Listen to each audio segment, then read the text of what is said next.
Go ahead. I think we're good. We good? Yep. Hurry up. All right. Hey, guys. Welcome, welcome. I am Kelly if you're coming over from one of the other channels, but I'm sure you already know me. And let us know in the comments if you can hear us all, you can see us all, we're all good. Rachel's here early. Yes, you are, Rachel. All right, so we've got Denis here from TruFinancials. If you want to introduce yourself. Yeah, hey, thank you so much for having me here on your live stream. My name's Denis. I run a channel called TruFinancials, which I think Kelly has the link in the show notes. You guys can check it out. I just talk everything about ways to build wealth and become financially independent, and just kind of showing my journey, but then helping others along theirs as well. All right, we got JJ. What's up, people? Cheers. I am a guy with a beard who makes videos on YouTube. Very good. About me. And Jarrad. Hey everybody, my name is Jarrad Morrow, Jarrad. Don't spell it wrong in the comments. I'm going to be very offended if you do. Everyone does though, so don't worry. My mom can't even spell it. I make videos on YouTube as well, personal finance videos. I'm probably the most eligible bachelor on YouTube. I'm the very man, and I always talk about the only thing going here. I always talk about those kinds of things in my videos just to lighten up the mood a little bit and poke fun at myself because I'm a lifelong dater. Check me out. All right, and apparently this is a dating show now too. All right. What's your ideal of a first date? April 15th. It's not too hot, and it's not too cold. Just perfect for a jacket. Miss Congeniality. That's hysterical. I know my movies. All right, let's see the chat. We got Rachel Lynn, financial investor. Desiree Smith? I know I'm butchering that, I'm sorry. Rebecca, GP, Brandon. Hey, Dollar Blazing single, Dollar JJ Blazing. or Jarrad. Oh, Dollar Blazing single. You guys are making things weird now. Come on, you're embarrassed. You guys are embarrassing me in front of your friends here. Come on. Oh gosh. All right, it looks like we got our first question. So leave any questions you have down below in the chat or off to the side in the chat. And we do have some questions on the Instagram stuff that we can get to as well, but we can just chat and hang out. But it looks like the first question is from Brandon. He says, hey guys, can you tell me how to save $1,000 fast when you're on a fixed income? That's a great question. Oh, really quick, Rachel is also single too. Jarrad, this is going to be the financial / dating game. I should have never brought it up. So at least for that question, because I think that's a great question, I'll answer it first. Usually on fixed income, just depending on your situation, I always do a thing if you can't make more money, is first and foremost cutting some stuff back. There's always things we can be cutting back. I think a lot of times people will sit there and complain about their situations while they're sitting with $1,000 iPhone in their hand. So when we take the realization that, maybe it's our spending habits more than our earning habits, if you're on a fixed income, I would look at where we're spending the most money. But ideally, the best way to like save $1,000 is to get extra work, like finding more jobs, sell stuff. Like those are going to be the fastest ways to do it. I know sometimes it's not possible because maybe there's like a disability or there's some other force that is causing that. But in my opinion, getting extra work or selling stuff is going to be the fastest way.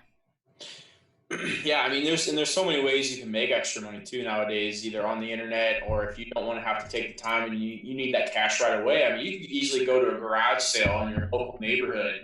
You can go buy some Pokemon cards or some Nintendo games or whatever that may be, sell them online, and you made a margin on. I mean, you can go find something at a garage sale, or you can go, with Craigslist nowadays. There's always items for free. You can go pick those items up, and you can sell them for a profit. I mean, so that's a simple, easy way to make additional money and all the profit that you would earn from selling those items, you could save up, and then there's your $1,000 cash. Yeah, and the best time to, increase your income is and to ask for a pay raise, to look for a new job, to find a new employer is when you have a job. So many people wait until they're unemployed to start looking for a new job, but you're most marketable when you have a job. When you're out there interviewing and, you're currently at a job and you don't necessarily quote unquote need it, that's impressive to people. They look at that and, looking to see that you want to grow. I've been in positions where I'm interviewing people and I see that and I'm impressed. People are go-getters, they're out wanting to further themselves. They're going to see that and they're going to be impressed by that. Yeah. So here's the funny thing about that, Kelly. So I talk a lot about, working extra jobs, doing a lot of extra work. And sometimes people tell me like, wow, dude, you work way too much. I don't have that kind of stamina to like constantly be working. And I tell them all the time, I'm like, you know what? It's totally fine. Like, I don't think everybody should do the same thing. I think if you are content with where you are financially and you have plans in place and you're, essentially putting yourself in the right direction, if you don't want to have extra work and stuff like that, that's fine. But the moment you want more, that means you have to do more. Like you can't rest on your laurels and expect more than what you already have. Yeah. Agreed. I'm all about selling things. I did that probably over the past year and a half. I've sold just all kinds of things around my house. I mean, plus I'm like a minimalist, so I was doing it anyways. I wanted to get rid of more things. And I made a few $1,000s just getting rid of stuff that you don't need. We all have so many things that we don't need, that we don't realize that we don't need until you actually look at it and make a choice of, hey, I'm getting rid of that because I don't use it. It's been sitting in that back closet for the past 2 years and I haven't touched it. I think we get a little too emotionally attached to items. But one thing I've heard that you can do is, okay, if you did look at an item and say, if you didn't have that item, how much would you spend on that item to purchase it? That's one way to think about it. If you look at like a shirt and you're like, well, I probably wouldn't rebuy that shirt and I never wear it. Okay, get rid of it. So, make some money from it. So Brandon did say that they are on disability. So obviously that does give you some limitations. I always kind of look at Gary Vaynerchuk for inspiration when it comes to this, of like, everybody is in certain positions where they have, certain advantages or disadvantages in their lives. And I think we can still always look forth finding ways to do something about it. And so if, like JJ saying, like, there's so many opportunities nowadays that you can work from home and make extra money, but it's just a matter of like the time and effort you want to put into it. If like starting a YouTube channel, for example, it's a lot of work and it takes time to build. So that's not something you can do quickly, but there's other things you can do online that you can turn around. There's you could teach online with English. My wife did that. It took her just a couple of weeks to get through the review process. And then she was able to start making money online, and it wasn't, she did it from home and it was super easy. And also little things like calling around, shopping around for your car insurance. I know JJ and I just did this ourselves, and we saved hundreds of dollars by doing that. So just because you're with a certain company doesn't mean you're locked into it. Call around your cell phone provider, call around your insurance, car insurance, health insurance, all that. Or maybe not health insurance, it's through an employer, but I even told them I'm shopping around. I want the best deal and I want the best price. And there's a couple that they quoted me and I said, okay, you are $300 more expensive than the last quote, goodbye. And, just do everything you can to get that lowest price. Kelly, the funny thing is I was in a call with a car insurance company. It was with Esurance, and I was trying to get my rate lowered, and they were lowering my rates really well for the cars, and they also do house insurance as well. So they were offering to, transfer over my house insurance. And I kid you not, I was on the phone with a lady because I ended up calling them instead of just doing it online since I wanted more detailed information. I was on the phone with her for 30 minutes talking about, okay, is it going to be a better deal if I pull the money, or if I pull my home insurance with my cars with the discount versus it just being with my other insurance company by itself. And the lady's like, I've never seen somebody be so diligent about it. I'm like, hey, if it's like $3 per month that I'm saving, that's a lot of money for me to be able to put towards other things that I want. And I'm getting the same coverage and everything else. So it was really funny to hear that from somebody. They're like, yeah, I don't get this often. She was entertained by it. I just had that happen to the Geico agent I was talking to I was researching about different insurance companies, and Geico was one of the ones that I signed up or did a quote online for. And while I was filling out the quote, they happened to be the lowest, so I was really thoroughly looking and researching into Geico and all their discounts that was available. And I saw that if you owned a stock in Geico, that you were able to get an additional discount. And I actually have a video coming out about this on Thursday. But if you own one share, you only have to have one share in Geico, and Geico is owned by Berkshire Hathaway. So if you own one share in Berkshire Hathaway, you save about 8% on your quote, whatever the quote was given. Mine was about $700-ish, so I saved nearly $50 or something like that, if that math comes out correctly. And that's $50 I saved for owning a stock in Berkshire Hathaway. So it's just all about doing your due diligence, looking for the best route. And I mean, that right there saved me $100 for the year. Mm-hmm. So just from doing the other little bit of an extra work, or looking into it a little bit more, and there's an extra $100 in your pocket. And if anybody's curious, Berkshire Hathaway's stock is trading at 201.69 as of Friday closing. Sorry, I just wanted to check that out. But hey, that's still good though. I mean, that's immense value that you got for the share too. Mm-hmm. Hey, Jarrad, I think there was a question in here from Rachel for you. Saying what happened to the nurse. Oh, the nurse. I mean, she's still around. I don't know if we're technically dating. She asked me. Did you get her dinner after the last time when you forgot your wallet? No, you know what? I still haven't seen her because I went camping. I went camping with my dog, or I was going to go camping with my dog. You're going to say daughter. I heard daughter at first too. No, dog. I was going to go camping with my dog, and she kind of wanted to come as well. And I was like, whoa, I haven't known you long enough to have you come camping with me yet. I mean, I like you, but it's like a murder movie. I don't know if I'm like spend 3 days with you in the middle of nowhere like you yet. So I went hiking with my dog. And what kind of dog? She's like a mix, like a whippet and something else. You know what a whippet is? No. Yeah. It's like a I didn't either. It's a miniature. It's like a miniature greyhound. They call it the poor man's greyhound. So I guess I'm kind of the poor man. But I don't know. How much does she weigh? 45 pounds. I inherited her from my father. In case anybody wants to know on the live stream, that's what a whippet dog looks like. Do you have a picture? Did you put on a picture? Yeah, I looked it up on Bing, and I just slid it over to the screen. But she's like a mix. I don't know, a mix of that and something else. So I'm just having fun. But yeah, so I didn't. Yeah. So that's kind of like it. But yes, I don't know. I don't know if we're like dating or what, but I don't know if she's happy with me. I have no idea because I didn't want to go camping with her.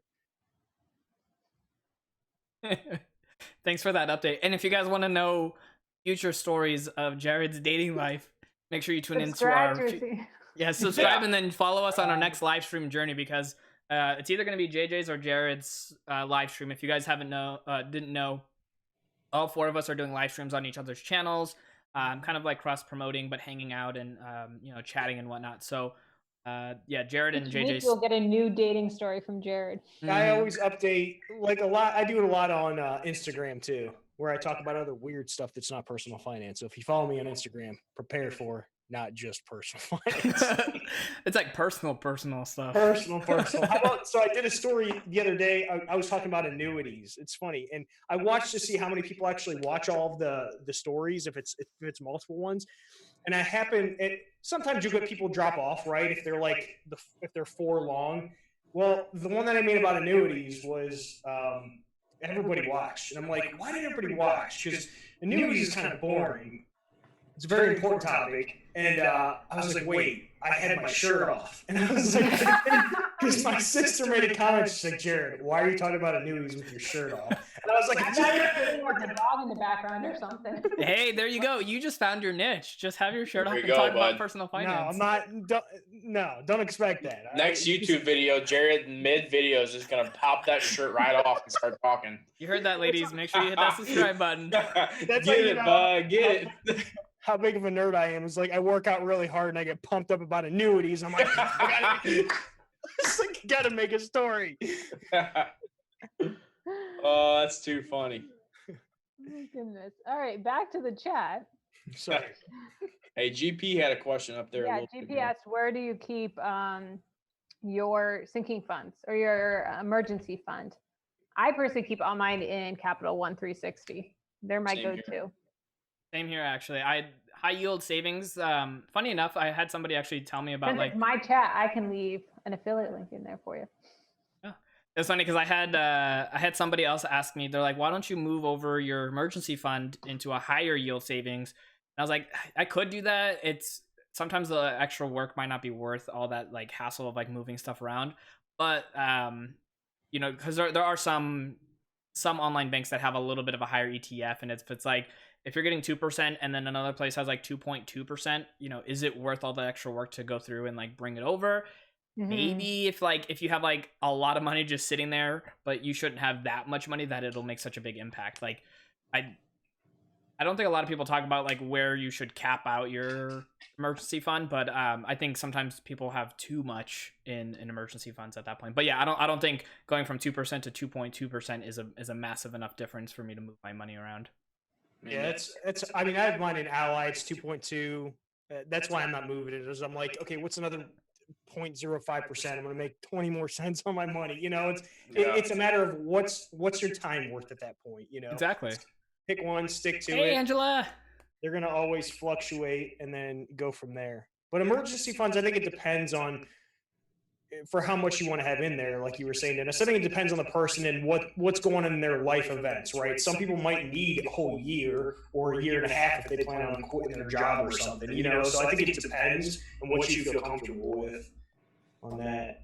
Yeah, no, that's definitely true. And I think when it comes to an emergency fund, it can also make an impact based off of like your habits, right? If you're habitual on pulling out money from your savings account, maybe having a savings account with an online bank that you don't generally bank with might actually be a good option. Yeah. So that way you're not tempted to move that money as often. Like if it makes it difficult to move it back and forth, versus having it just in your same savings and checking account as well, where you know you can get the money quick.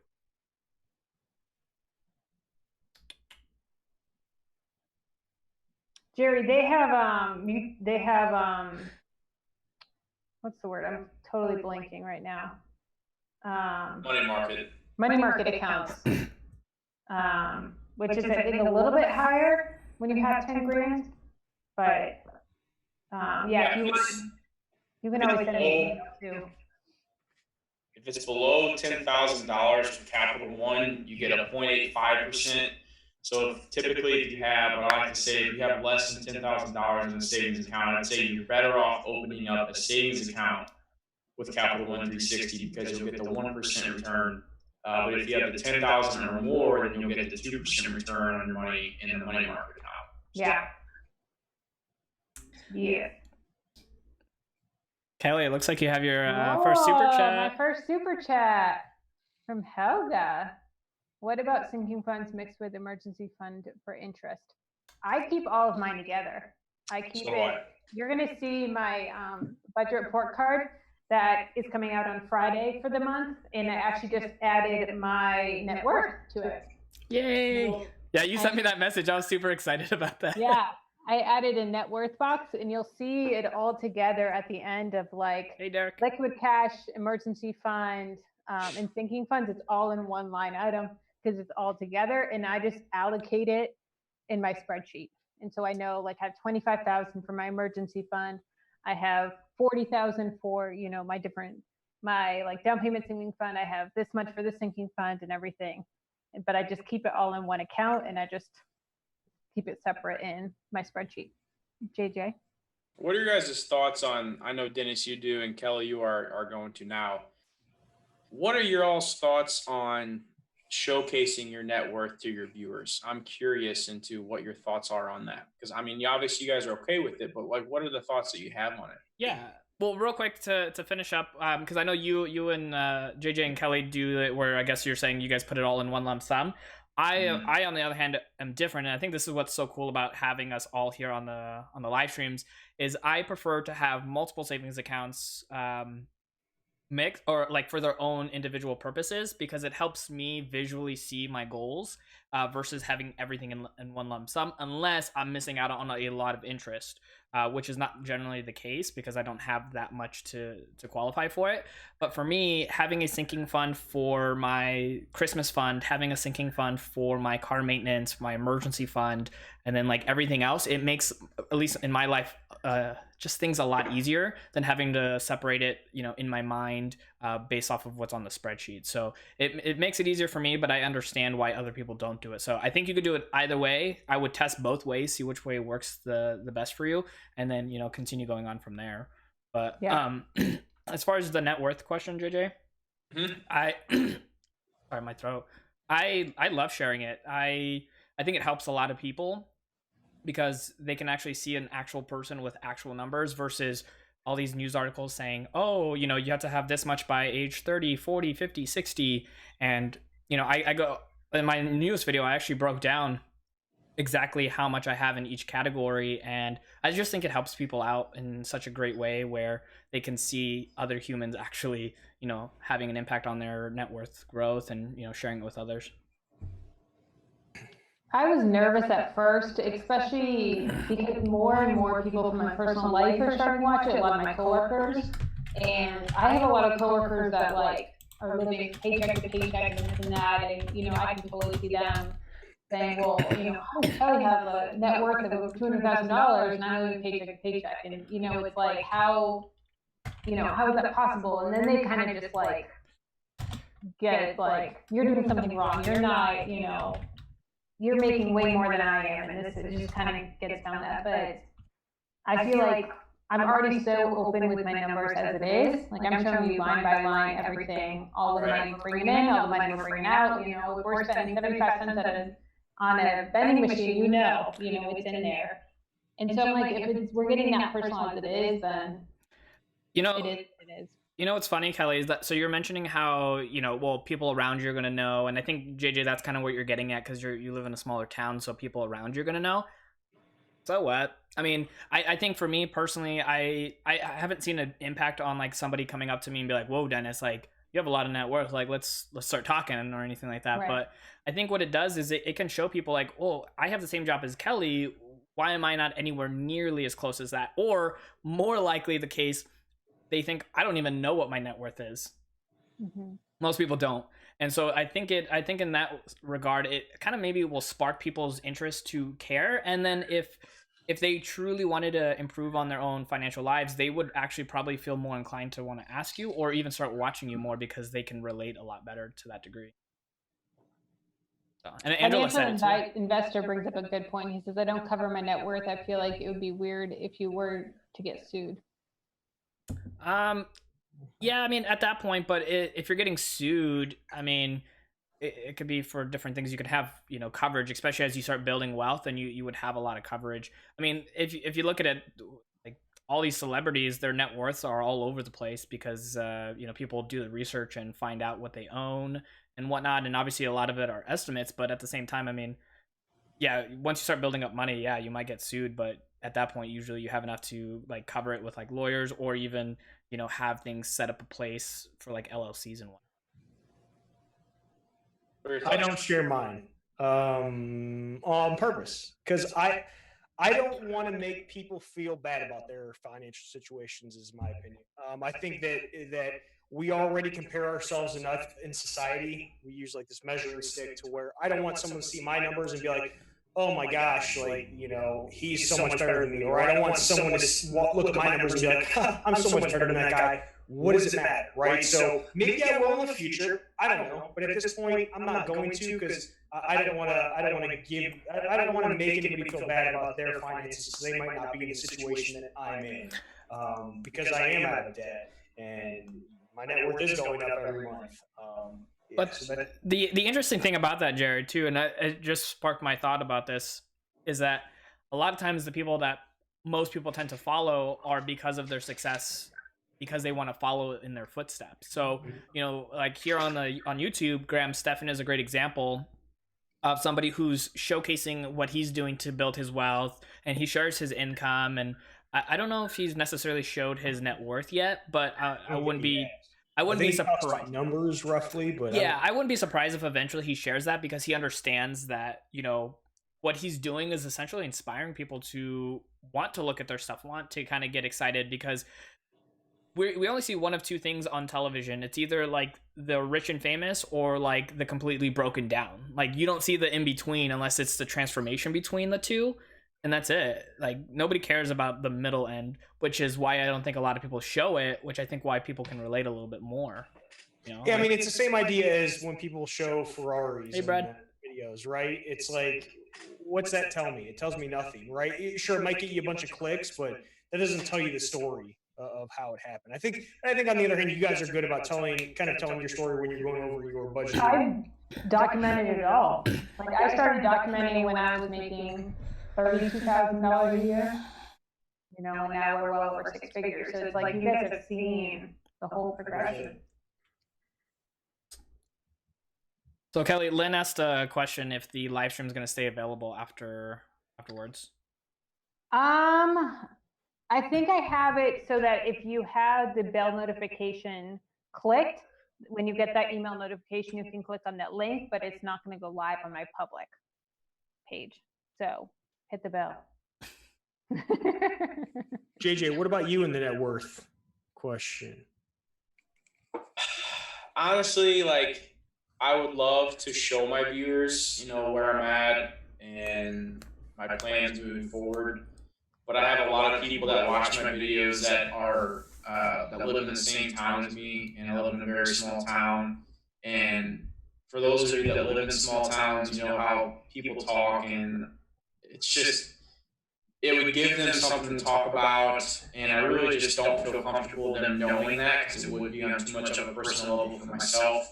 And it's strictly because of the town I live in and how small the town. Like literally, the town I'm living in has 500 people. Now there's surrounding towns that are bigger, so it's not like I'm just living in the middle of nowhere with 500 people in this town. But my wife and I just don't feel comfortable showing it.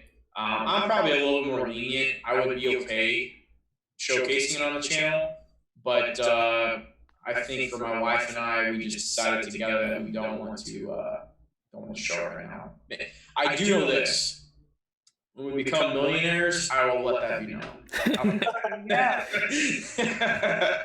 I may not do like an exact number, but I will say when we become millionaires, I will say that for sure. Sounds good.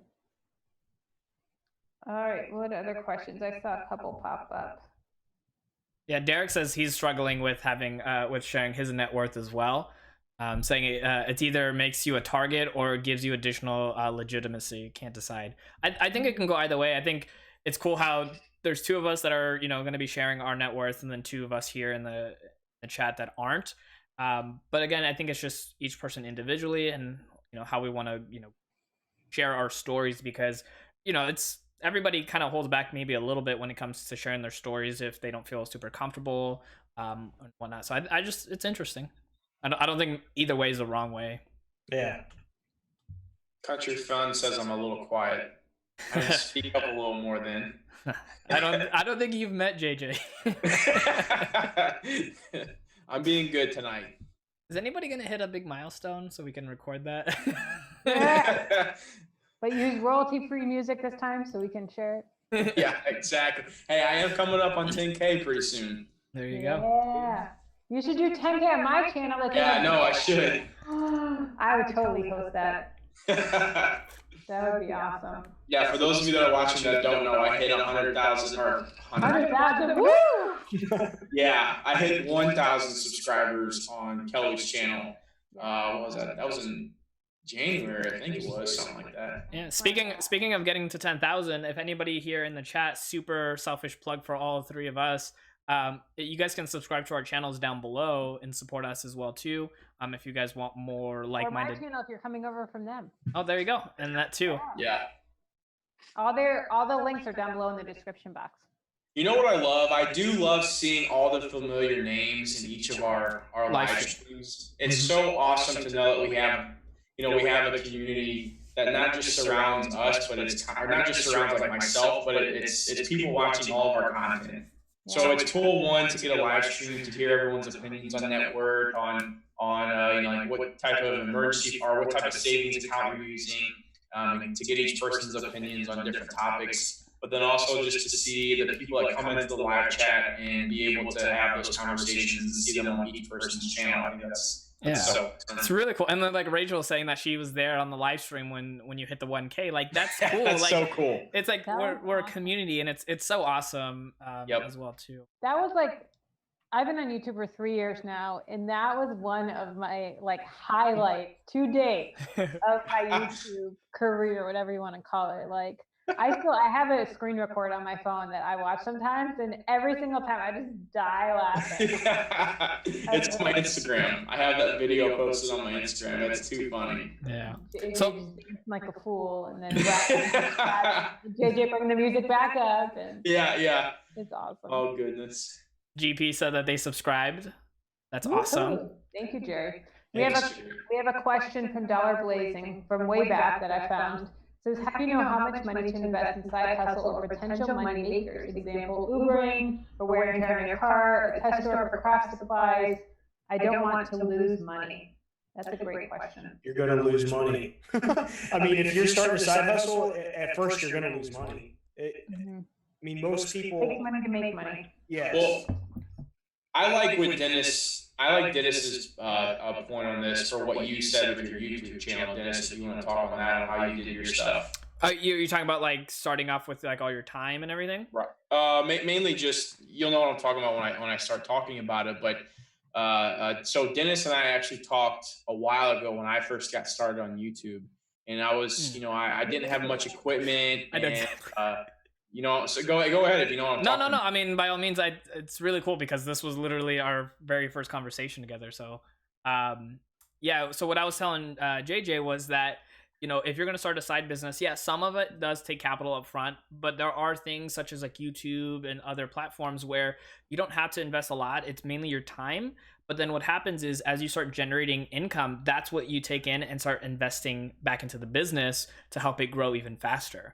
Like I didn't buy a single thing for this business for TruFinancials until I started generating income. And it was only what I earned that I was able to put back into the business. And I know JJ did the exact same thing at that point too.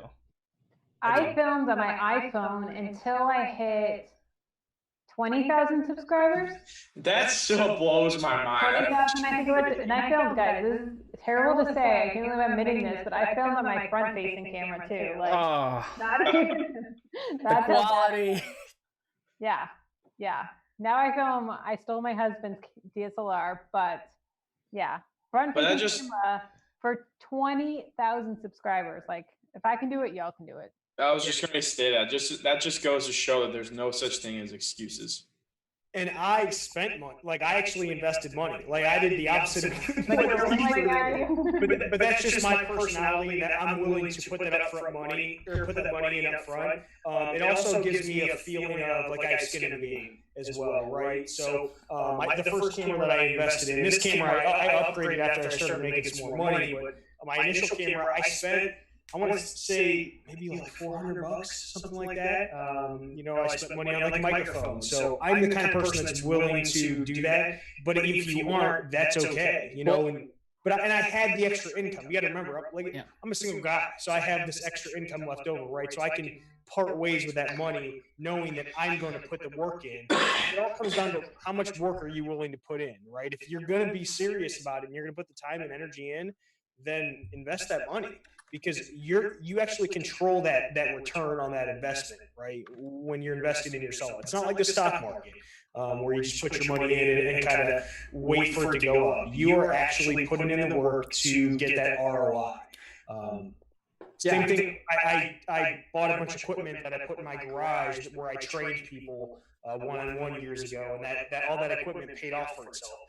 It paid itself off, and I spent thousands of dollars. Like I have really nice equipment in my garage gym. I spent thousands of dollars, but it was all I was investing in my business and my health as well as the way that I look at it. And I ended up just being able to pay it off with training. Yeah. So I mean, if you have the money and financial freedom, which I think is a big key word there, to kind of go off and invest in the business at the forefront, cool. But if you're struggling and you're wanting to build something, like, you could do it with just your time. Like, give up your time and it'll grow. Speaking of time, we got to take a break. Yeah, so really quick, for everybody here on the live stream, we really appreciate you guys hanging out with us. We're gonna take just like a minute break or so because we are super frugal and the program we're using only allows us for 45 minutes at a time for 4 people on Zoom. So we're gonna put up a quick sign that says we'll be on a break. We're gonna sign out and sign right back in, and we'll be Don't go anywhere. Yeah, but don't go anywhere. If anything, We'll be in the chat. Yeah, if anything, leave a question for us in the chat while we're switching back over here. So we would love to answer more questions for you guys. We're having a blast, and we hope that you guys are too. So we'll be right back.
All right, we're back in black. Do we have any questions? Financial investor had a question for me. Okay, you want to take it? It's about the rental. He said, I was surprised you had an appraisal prior to closing. Was it a fix and rent, or did you have a mortgage? I had a mortgage. I was using a 30-year conventional loan, fixed rate. So I had to have an appraisal from my lender. So that was the reasoning for that. It did suck that I did have to pay for the appraisal, and then literally a day later, or I think it was about 3 days later after the appraisal, I found out about what happened. But it's part of the game. It's part of it. But to answer the question, it was because I had a mortgage on the property. Yeah, Rachel, we so the way the Zoom works is that every time people we rejoin back in, whoever joins in first, it kind of goes in order there. No. How do we switch around? Sorry. Oh, I don't know if I could switch us around or not. I'm not gonna mess with it during the live stream. It's already crazy enough going live and having things like break around us, but all good. Financial investor said, "Oh, the echo changed it up." I don't know what that means. Was there an echo? Is there an echo right now? You can let us know in the chat as well if there's an echo. Oh, congratulations, Rachel. You hit your monetization threshold. That's awesome. Heck yeah, congrats. That's awesome. Quick tip on the monetization. Any video over 10 minutes, you can go in and add an extra video or an extra ad if you want to. If you feel like you're obviously giving value in the content that you're making, which should be all of them as you're making them, but you can add an extra ad in there so you can kind of generate a little bit more revenue for your time, because like what most people probably don't think of is how much time it takes to make all this content, and how, I don't say little you get paid, but until you start making a lot of views every month, like you don't get paid a ton. At least not through ads. I got a comment today about that actually. Which I'll get a occasional 1 or 2 comments here or there. It'll be one every couple weeks or so about how many ads I put on my videos. So typically what I'll do is I'll put an ad at the beginning, and I'll put 2 ads in the middle of the video.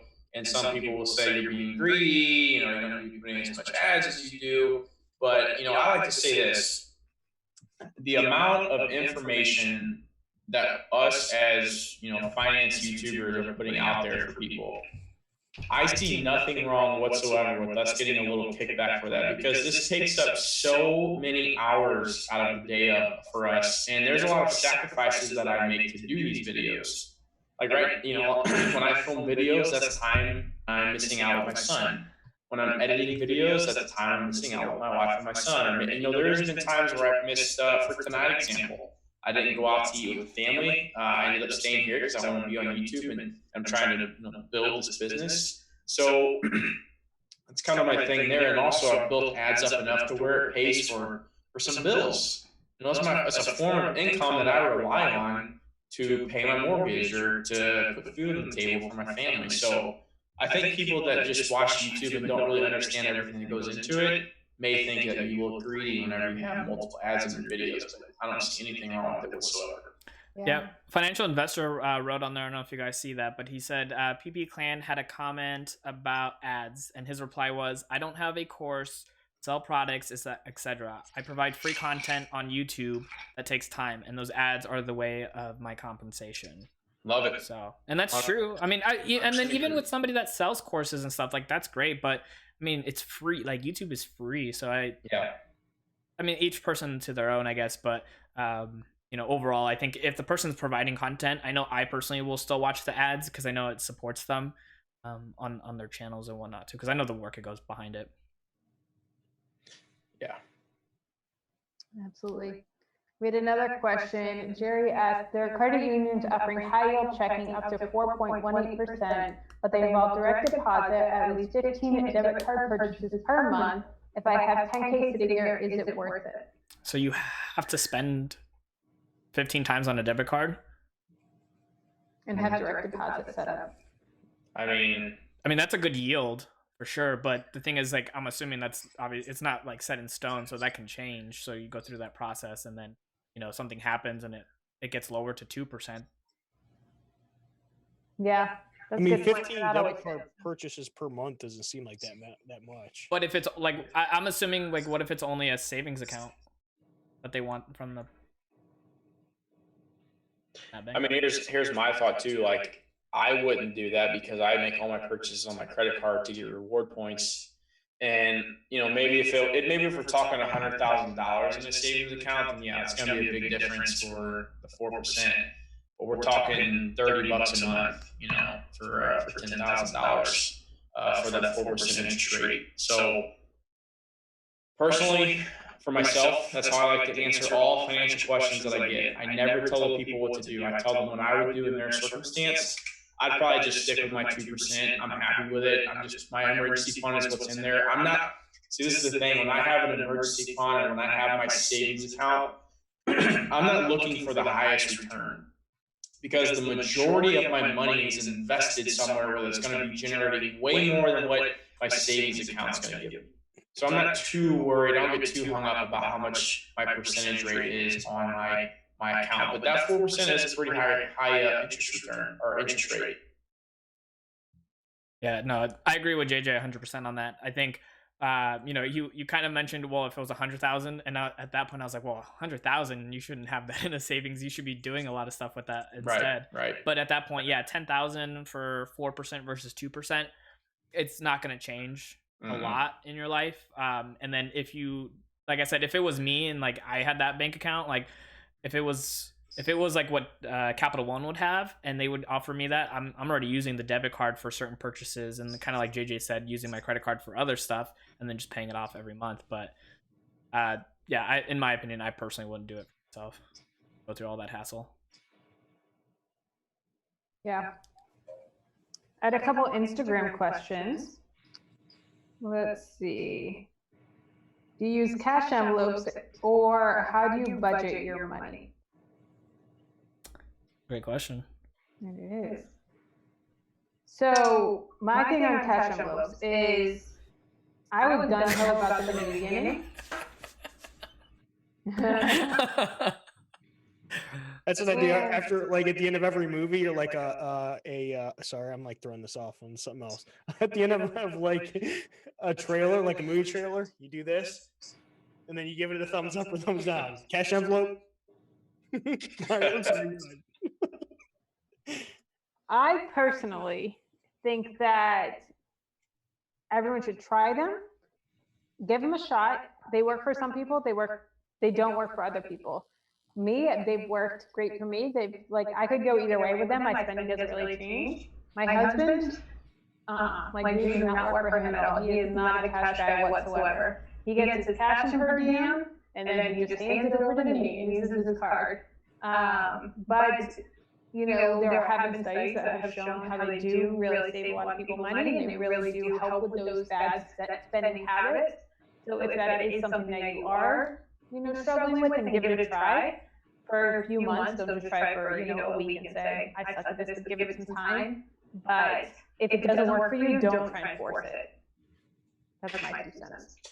I actually have been going through a little bit of a change the past few months. So I used to be a guy who budgeted. I used to be a guy who tracked my expenses. And, you know, I'm getting to the point now in like my financial journey is where like I know how much I can spend on certain, you know, items such as eating out, gas, clothes. Like I just roughly know just by looking at my credit card, like my total balance, I know where I sit at. So honestly, I haven't even been budgeting the past 3 or 4 months. And that's just because I know where I stand. I know my financial habits. I know I'm still able to put a lot of money away into savings. So that's just time that I don't need to spend on budgeting. That's time I don't need to put cash into envelopes. It's just wasted time for me. Now, when I first started into my financial journey a long time ago, I would not have been able to do that. You know, this has been a process that I've built over the years. So starting out in the beginning, I did need that budget. I did need to track where my expenses were going. But the more in depth you get and the more you get used to your spending habits and the more you know about yourself, you're able to maybe not have to really budget at all. So I don't even really budget anymore. I used to all the time, but the past few months I've been kind of just letting it go, and I still have the same amount of money going into savings as usual. And sometimes it's even more because I put it in there up front, and I'm like, okay, this is what I have to work with, and I'm going to make it happen. So, You know, JJ, that's a really interesting point. I mean, I make my budgets and I still track everything, but I'm such like a numbers nerd that I'm on my computer looking at like my investments, all this, and like yeah, just everything all the time. So it's easy for me to just like plug in all my stuff. But I think the same kind of goes because I roughly have a great idea because we put mostly everything on the credit card to gain the points, but I personally don't even wait till the end of the month to pay them off. I literally will like withdraw the transaction from my debit to my actual credit card like that same day. So it's like, but in my head, I'm like, I have an idea of like what's to come, and I don't think it's a good idea for everybody if they're not good at managing their money. But I understand what you're saying that like over time right. you've kind of built up such a habit that you know it's like how sometimes you drive home from work and you're like, how did I get here? Like it just force of habit, Yeah. I guess, gets you to that point where it almost becomes it was like the training wheels, and then you don't need them anymore because you've trained your body and your mind essentially to know, you know, the signs of, you know, what when you're doing well and when you're not. That's interesting. Yeah, I mean, cash envelope, I'm with Kelly on that. Try it. If it works for you, do it. If not, stop. I dated a girl who loved them and she kept doing them. So I was like, okay, cool. That works for you. I don't want to do it anymore. I made a video on testing it out for 30 days. I hated it. So I'll never do it again unless I have to. My future wife makes me do it. Budgeting, I still budget. I'm the kind of person where I like to see the numbers on the screen. Now, could I kind of just not budget and would the wheels fall off the bus? No. I'm like JJ. I know what I'm going to spend, right? I think it's a matter of kind of your life situation too. If you're first starting out trying to get your money in order, budget. You know, you got to remember that some of us, or all four of us, I would say, are very advanced. So we could probably get away with doing it. And a lot of you out there are probably pretty advanced too, to where you could probably get away with it. It's a matter of, do you feel comfortable doing or letting it all go or not? You know, like if I started dating a girl and we started spending money together and combining some of our finances, I'd probably want to still budget, or if I did stop, I'd want to start back up. That way I could get a handle on, okay, how's my spending changing? So a lot of it has to do with your life events and, yeah, where you're at in your personal finance journey, if you will. But I still like doing it just because I like to see those numbers. I'm a natural born planner. I have my death plan. It goes that, like, I want to know what's coming down the pipeline. I don't want any surprises. So I still budget and I use software. And sometimes I'll hop back over to a spreadsheet every now and again. It just depends. But you can also automate it. YNAB, I think you can pay monthly to have all of your expenses from your bank inputted into YNAB, and it automatically kind of categorizes them. So there's ways to make it easier, but it's just what you want to do, what works for you. Yeah, I definitely don't like cash. I'm a habitual spender of the actual cash because I almost feel like I'm tricking myself and being able to like spend the money without me knowing it somehow because it's not tracked through like my card statements. So I find a really bad habit of just having like $20 in my wallet and be like, well, it's not going to be tracked, so it's like I can just spend it willy nilly, and I just deposit it right away. Unless it's under $5, then I keep it for like tips or something like that. Sorry, JJ. No, that's fine. So there are some occasions where Lindsay and I will use cash. For instance, we are going to vacation to Gulf Shores in Alabama next week. And Lindsay and I kind of roughly, we were sitting at the kitchen table having lunch yesterday. And we were just talking about roughly what we thought we were going to do for groceries and breakfast, and then how many times we're going to go out to eat, and what our thoughts were on food, on buying, little items for Mason when we go down there and stuff like that. And we were thinking about how much money we were going to spend. And I said, well, honestly, I would love to have a budget set up, but I know when I have my credit card, it's so much easier just to swipe it when I'm on vacation, just to buy those items. And those are items that I'm not typically buying on my everyday when I'm just at home. So we are actually pulling out cash. We're pulling out about $500 cash to take on our vacation. Now that's to cover food, drinks, any type of beach toys for Mason or whatever that may be.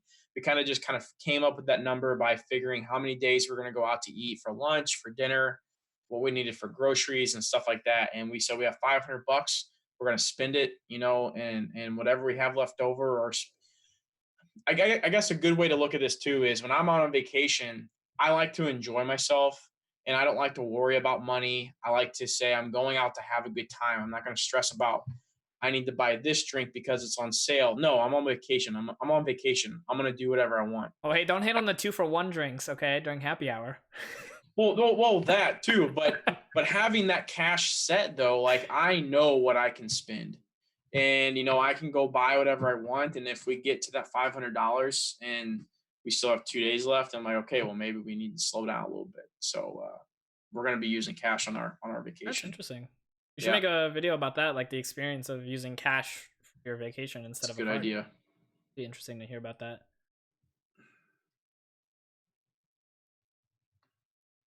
Hey, Rebecca. Jeremy had a question. Hey, Rebecca, how's it going? Yeah, I saw it up there. Jeremy says, you guys think that public schools should totally add financial classes as a requirement for high school? Yes. So yeah, you know what? Here's my thing on that, and I'll let you guys. I know everybody's probably jumping right on this. I don't think it would change anything. I took a financial class in high school, a personal finance class. I don't remember anything from high school like when we did that class. Like I remember when we did like some stock picking thing. That was it. I don't remember a darn thing from that class. I'm not saying it shouldn't be required. Maybe it should.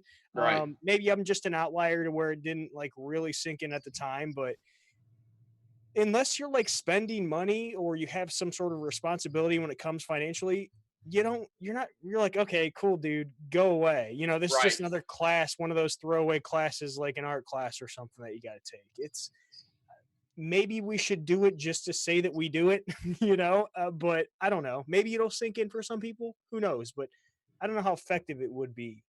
But that's not to say we shouldn't have them. Yeah, I think it's an interesting dilemma, right? Because I know, sorry, my dog's barking, but I think it's a very interesting situation where schools, if they're teaching financial education, how are they going to go about it? Are they going to teach people based off of like standardized methods, or are they going to, I don't know if you guys can hear my dog barking, but if they're going to go off the standardized like metrics, or if it's going to be more like personalized, where I feel like, for example, our YouTube channels, we're essentially teachers at this point. I've even had a teacher email me saying, hey, is it okay if I use some of your videos in class?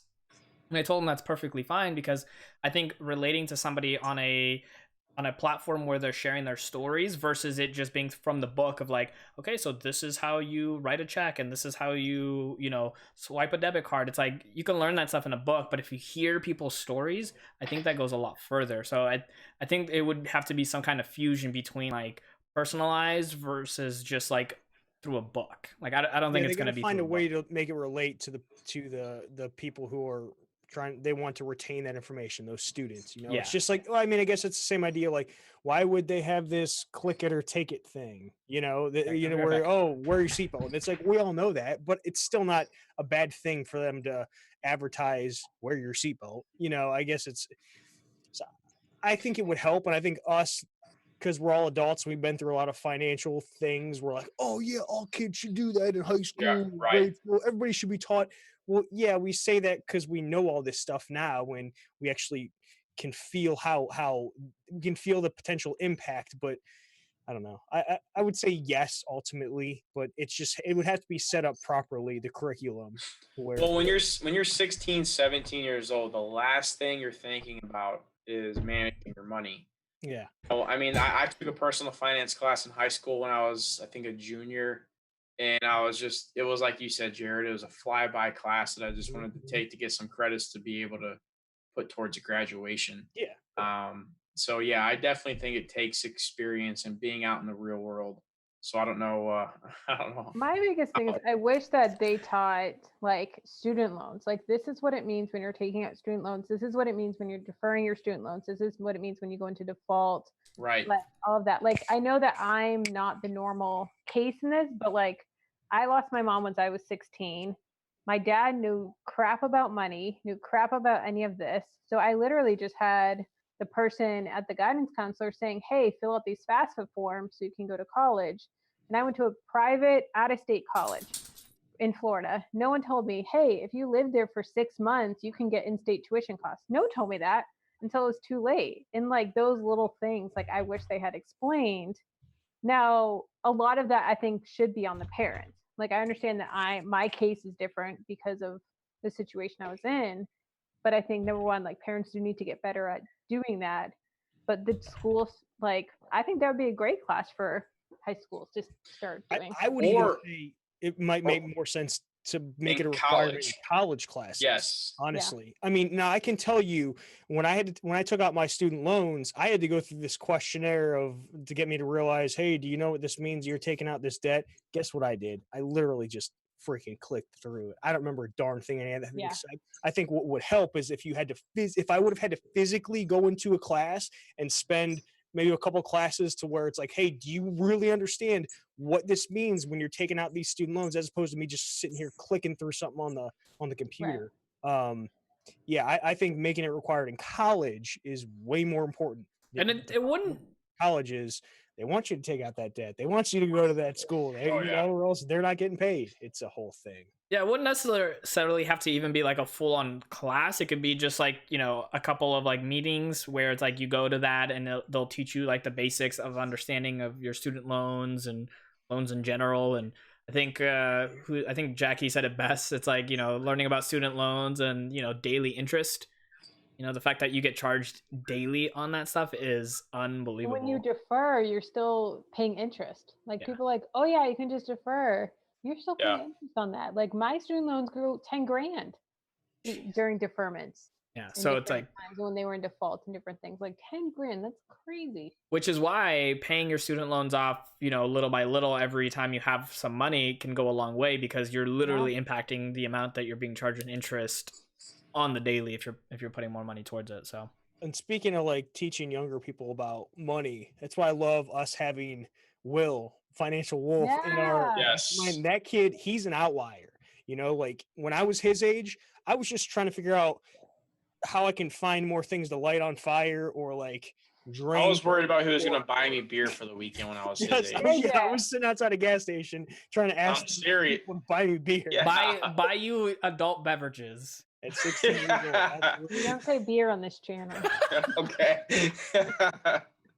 We don't curse and we don't say beer. Yeah. I'm so tempted to just like write beer and then bring it up on the screen. Oh man. Yeah, I think another thing, just a real quick hop on the whole student loans, is I know with your peers is the biggest thing too. Cause I remember being in college and going to get my degree. All of my friends said, we'll make good money when we graduate, we'll pay it off then. Well, the thing you think about is not all those kids graduated. Not all those kids got engineering degrees. Not all those kids got engineering jobs, even if they had a degree. So there's things like that that's going to happen, and you may owe $60,000, $70,000 in student loans. And what are you going to do if you don't have a job to show for it? Well, and even know what you want to do with the rest of your life. Honest to God, you guys want to know how I picked my degree for college? I swear I had no idea. I guessed. I was like, hey, let's figure it out. And luckily I found something that I actually enjoy, but I had no clue. No idea. I think that's really interesting that we put ourselves in this position where we kind of have kids make that decision at such a young age. I didn't even know what I loved talking more about than anything, which is personal finance, until I was about 24 years old. It finally clicked with me that like, personal finance is what I love talking about. And then it took me till 27 to finally get the guts to like take action on it. 27, like that's almost 10 years, 10 years before, somebody would have to make the decision in college of what, or right before going to college, of what they wanted to do with the rest of their lives. It took me 10 more years past that to figure it out. But I'm like, I love it. Like, I honestly don't want to do anything else when it comes to like being able to earn an income than being able to talk about personal finance, talking about ways to, leverage your money, make money, and all this stuff. But yeah, for somebody to tell me at 17, I would have been at that point, and I think what I wanted to do, I honestly can't remember at this point. At one point, I wanted to be a game designer, and that would have made me fall on my face pretty hard if that was the case. I wanted to be a Harlem Globetrotter, Dennis. They got paid in candy. But that is swell. Thank you. Financial Investor says, do any of you actually use your degree in everyday life work? I don't have a degree myself, but most of that talk, I don't use what they went to school for. I don't. My degree's in massage therapy. So not even close. Do you enjoy it though? Like if you still do it on the side? I learned like right after I finished that I had a really bad back. And so just doing massage for 12 hours straight, it was killing me. And then I ended up getting resentful of like, while I was giving massages in like hour 8 and 9, I'd be like, I should be the one getting massages, not you. And so I just stopped. And now Jamie's the only one that benefits from it. And he's smart. He's learned how to give really bad massages so that I'll ask him to rub my shoulders and then like a minute and I'm like, all right, just forget it. Never mind. Mm-hmm. Yeah, I don't have a degree, so I use mine every single day. JJ, you use yours. Yeah, I use mine. And my degree honestly is one of the main reasons, the reason why I make the money that I do is because of my degree. So even though I may not be as happy as I wish I was at my job, I still am making a good income for my family to be able to do what I want to do and to invest in what I want to invest in to create that life that I want to create in the future. So yeah, that's the cool thing with you, JJ. I'm excited to, obviously you see your guys' journey because it's like you're saying, like you're not the happy, like it's a good job, you're getting paid, that's right. That's good. But it's like the fact that you are leveraging your opportunity with the income to make something else for yourself, I think is super cool because I think a lot of people complain about their jobs. Not that you're complaining, but like a lot of people just like sit there and complain all day about their job, but then don't do anything about it to get themselves out of that rut. And it's like, yeah. I was the same way. I used to be a retail manager for the longest time, and man, like that's a rough job. Like it's a really tough job, and I love interacting with people, which is why I think I love this format.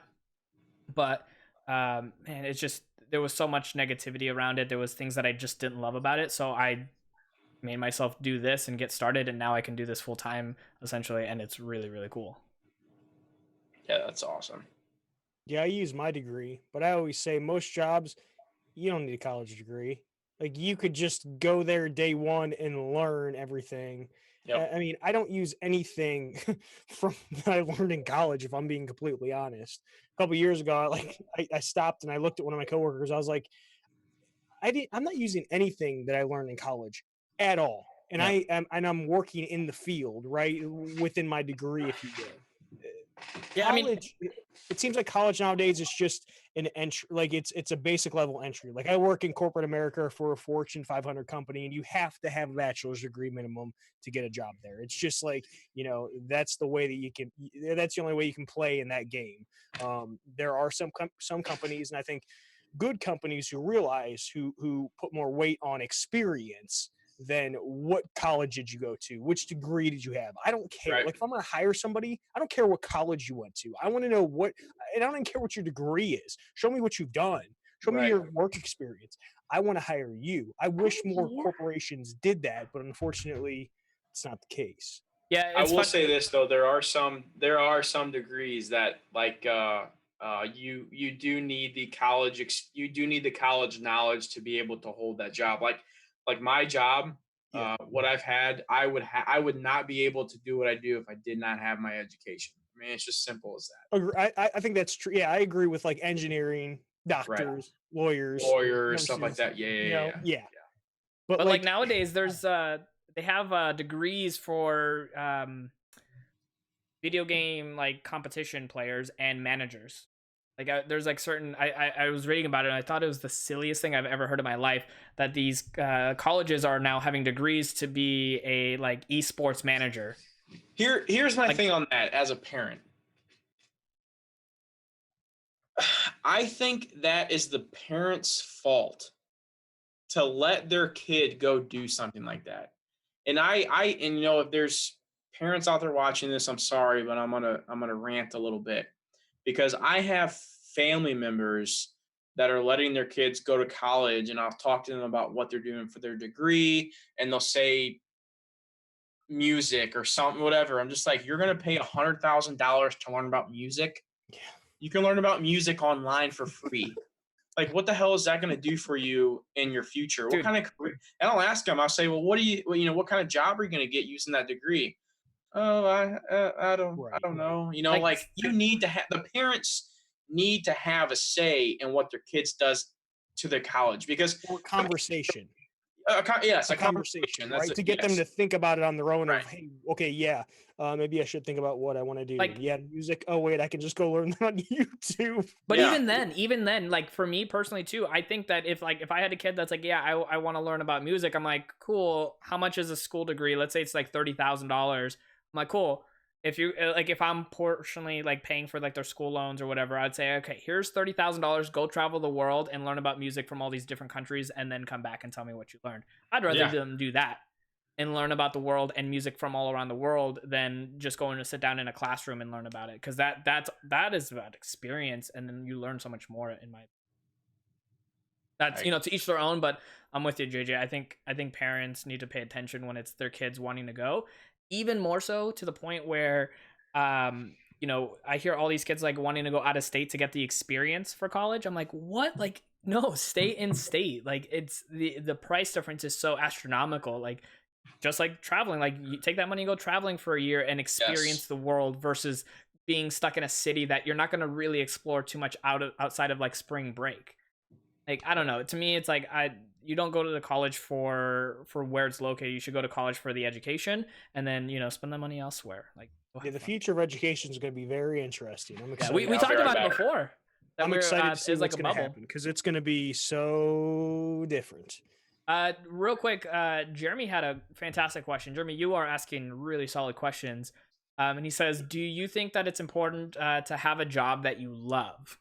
I really want to answer this question because I think and obviously we can all answer it, but I personally think that, you should make it a goal to get to a position where you have a job that you love. But if you have responsibilities like bills to pay, kids to take care of in the future, because I know you're a little younger, but whatever the case may be, if you have responsibilities financially and you have to have just a regular job to be able to pay them, work that regular job and then put forth plans on your off time to build something for the future. That's what I did. I was working retail for 45 plus hours a week, but I didn't love the job and I love doing this. So I put all my time into it and now I get to do this full time and I love it. Like I actually have so much fun being able to, make videos and do this content, but it didn't come instantaneously, and I know I couldn't do it automatically.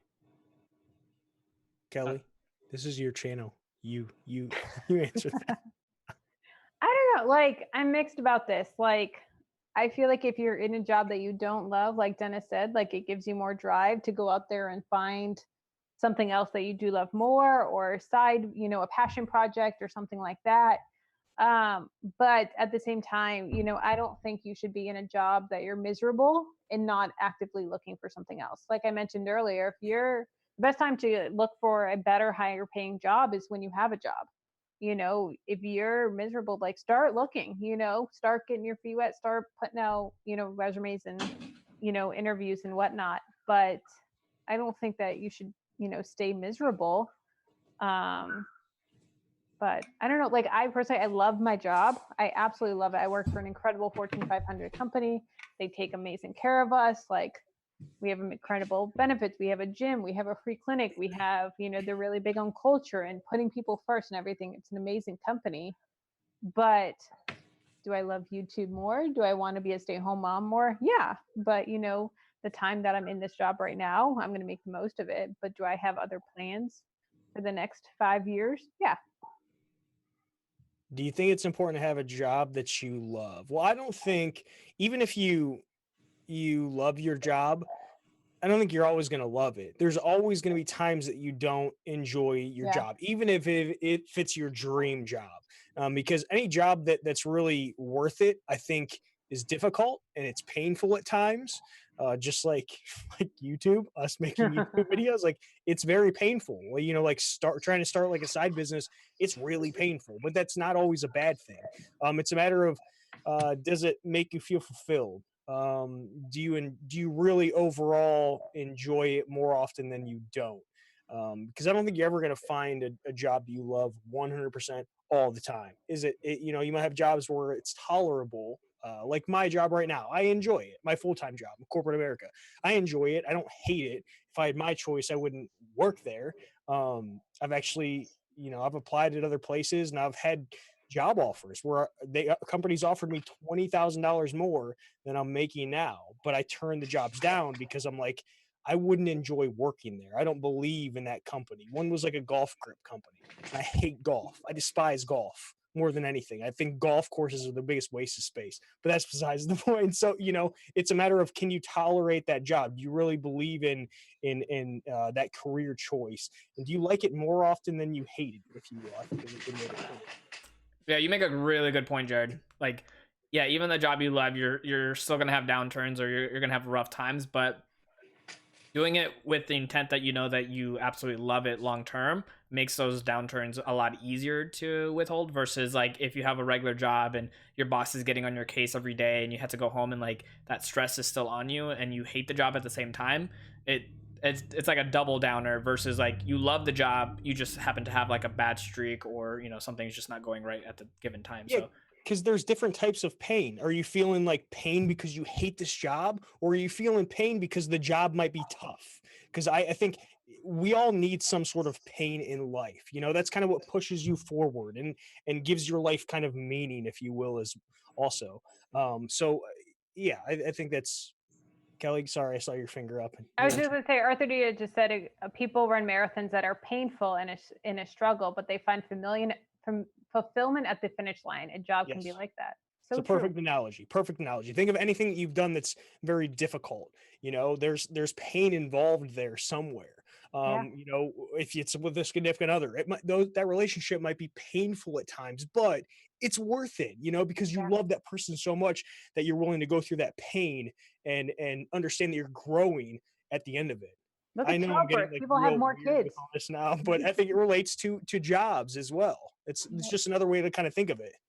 Like for us here, I think most of us here have the intent of, if we could do this full time, we would. Like, who here loves the research, recording, and the editing portion of a YouTube channel? Like, it's the most grueling part. Yes. Right? I hate recording. Like, filming is my death. I hate filming, even though it's so easy to sit down and film. Like, I just filmed 4 videos before we hopped on here, but I knew that, like, once I got done, I'm so happy. Yeah. But it's so painful for me to like sit in front of this camera and talk, even though I know what I'm going to say. I don't know why. It's, but the funny part We have about that too, I'm the same way, man. Like I get super energetic, and the second I get onto camera, it's like I'm not getting that like verbal feedback. So it's like there's a difference, but yeah. Dennis, we got time. Already again. Wow. Yeah. All right, guys. So we're going to take a quick commercial break because we have to reload the video software that we're using. So don't go anywhere. Stay here. We have 38 people. I want to see 38 people when we come back or more. And leave a comment or question. We got one here from Janice. We're going to answer Janice's question, and then we'll be right back.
All right, I think we are now back. We're back. We have 39 people. It worked. There We you go. need one person. Look at that. Rebecca, I'm glad you like the elevator music. I picked it out. All right. Rachel let's see. loves the editing. That's definitely cool that you like that portion. I think there's Power to you, girl. there's always something anytime I talk to any YouTuber, there's at least one thing that they hate about the process. I actually don't mind the editing, especially if I have a couple, like Jarrad said, like a couple videos like in my memory card, so I know I'm like, oh cool, I can just kind of go through the settings and like edit. Take it off, Jarrad. Take it off, baby. Shirt will remain on.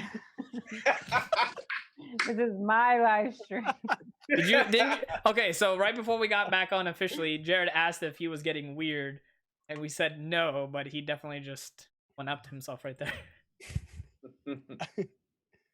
Oh my gosh. Oh, it's too funny. Shirt's staying on, folks. Hey, I'm Rachel. I'm with you. I like the editing portion. I know, and Jarrad, I am right with you, man. When I press that record button, I'm like, oh crap, here we go. Once I do finish that filming, and I say the same thing at the end of every video. Make sure, next video, you guys take care. As soon as I say that, take care, it's like 1,000 pounds have been lifted off my shoulders, and I'm like, oh, okay, now I can edit the video and I'm good to go. But I love the outcome of it. I love seeing the comments. I love rewatching the video. I love seeing what people think. I love seeing the opinions people have on whatever the video that I made. So it's just it's a cycle. Yeah, I mean, it's like writers. Like writers don't like writing the book. They like to have written the book, right? Runners don't necessarily like to run the marathon. They like to have run the marathon. It's everything's painful in the process, but it's how do you feel afterwards? Yep. Yeah. All right, we got Jenna's question. Let me go back up to it. And then I've seen some other really good questions. This is awesome. All right, Jenna says, how does someone go over budget when the budget is set? That is a good question. How does someone go over budget when the budget's set? Spend too much in another category. So you could say there's a really good sale, or the budget's set, but that we're human nature. I know as a woman that I'll see something on sale, a shirt or something that I want, or something that, or Jamie's a spender. I'm pointing to the bedroom because he's in there sleeping. But there's plenty of times where he would love to go over budget in certain things, or we go to Costco and he wants to go over budget on food. Like, it's easy to do, but you just have to be disciplined. And stick Yeah, to so it. I'll tell you what I've done is I always leave a little bit of room for error. So whether it's between $50 and $100 extra every month, just in case. That's what I've always done, and it's always kind of worked out for me. But some people, they need that strict, hey, we're budgeting every single dollar. I did every single dollar minus an extra $50 to $100. Yeah. But I give myself cushion too. Yeah, cushion is important. We have a miscellaneous fund, and that's mainly for repairs in the house because, as anybody here who's a house owner knows, that stuff breaks all the time, and you can't really expect, or you can't plan for it necessarily, but you can expect it. I know that sounds kind of weird, but like we have $80 sitting around every month to know that if we need to replace a doorknob or the faucet or something like that, it's there. And if we don't use it necessarily for the repairs, sometimes we kind of dabble into it for other things. But yeah, I think having a little bit of a buffer and not being literally to every single dollar, I think you would be fine. Yeah, I think that's what's cool about me not budgeting anymore is I really don't stress about it. If my wife and I want to buy something, we'll buy it. And like I said, I'll keep an eye on where we're at throughout the month. And usually right around like the 20th of the month, like the 20th being that day is I'll usually check and say, okay, we either need to calm it down for the next 10 days of the month, or we're doing pretty good. We're right where we're supposed to be. We'll just keep regular spending as we should, and we'll be all right. So whether that be eating out an extra day or two, because that's where the majority of our money probably goes is to restaurants. But that's I think that's another reason why I have been liking this whole not budgeting aspect is because I don't have the stress to worry about where I'm going to pull the money from, which category to pay for this item. Well, So you still essentially budget. Just at that point, right, you've essentially just taken it off digital or even pencil and has put it just in your own mind. right, Rachel made a great point. She says it takes time, and the more you budget, the less you overspend. That 100% true. I yeah, mean, you're not going to be perfect the first 20 times. You're never yep, going to be perfect at it. I think it's always going to be a learning situation, but you learn because if you can handle your money now, what happens when you start making more money, if that's your goal, right? Like I tell Vanessa that all the time. I'm like, hey, we make an okay salary right now, but that's because we're essentially reinvesting in our businesses. But like when we make $10,000 a month one day, it's like we're gonna have to know how to like manage that money versus like, oh well, now we just have $10,000 to spend on random stuff. Like I don't hmm have that big of a house to buy a bunch of random stuff. Like I need to know what I'm doing with this money for the future. And yeah, doing it over and over again, whether it's just in your head and knowing where things are or actually putting it on a budget sheet, I think it can go a long way. Yeah. Next question is a really good one. Jackie Collins says, on the opposite side, talking about YouTube, what do you like best about YouTube? And for me, I'll start this one off. Lately, like it always changes for me of what, I'm loving at that time in relation to my YouTube business. But lately it's been actually coaching. And I was coaching a client this week and I left it in tears because like I got back from the meeting and like I was in tears of just like how I could see the impact that I was having on this person and this couple and like how I was able to change them. It's a newlywed couple and how I was able to just kind of like take away some of that stress and like they were living paycheck to paycheck behind on bills and everything and just kind of like make them realize how much money they really do have and if they're budgeting and like I don't know, just like seeing how I was able to take my financial knowledge of everything that I've learned. I've been there. And she didn't know my backstory. She didn't know. She always thought I was great with money. I was like, no, I've had my car repossessed. I've had my lights turned off. I ate spaghetti, like butter noodles for 2 years straight for dinner every single night. Like I've been there. And she was like, holy cow. Like she never even thought that it was possible. So just showing that hope. So whether it's like money coaching or YouTube coaching of just like seeing that like aha moment has just been so rewarding for me lately.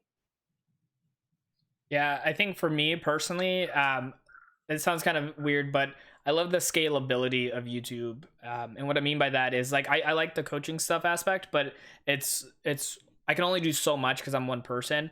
But I love the fact that YouTube essentially clones me and just puts me out there over and over again for people to learn, the things that I know about personal finance. And like my favorite thing too is I have videos where I talk about like Ibotta and I love that app. And instead of me having to like do a one-on-one thing with people, like they could just watch that video and they get all that content and understand it. And same thing with like my most recent videos. It's like people are going to watch those for years on end and going to get value out of it. And that's something I worked on one time, a lot of work on it, but one time, and then it just scales. But I love the fact that YouTube is scalable, which then essentially kind of leads to being semi-passive when it comes to as far as I do something once and then it lives on forever or until YouTube dies. That's the question. What's your favorite thing about YouTube? Oh my gosh. I love I personally love the comments and interaction that I have with people.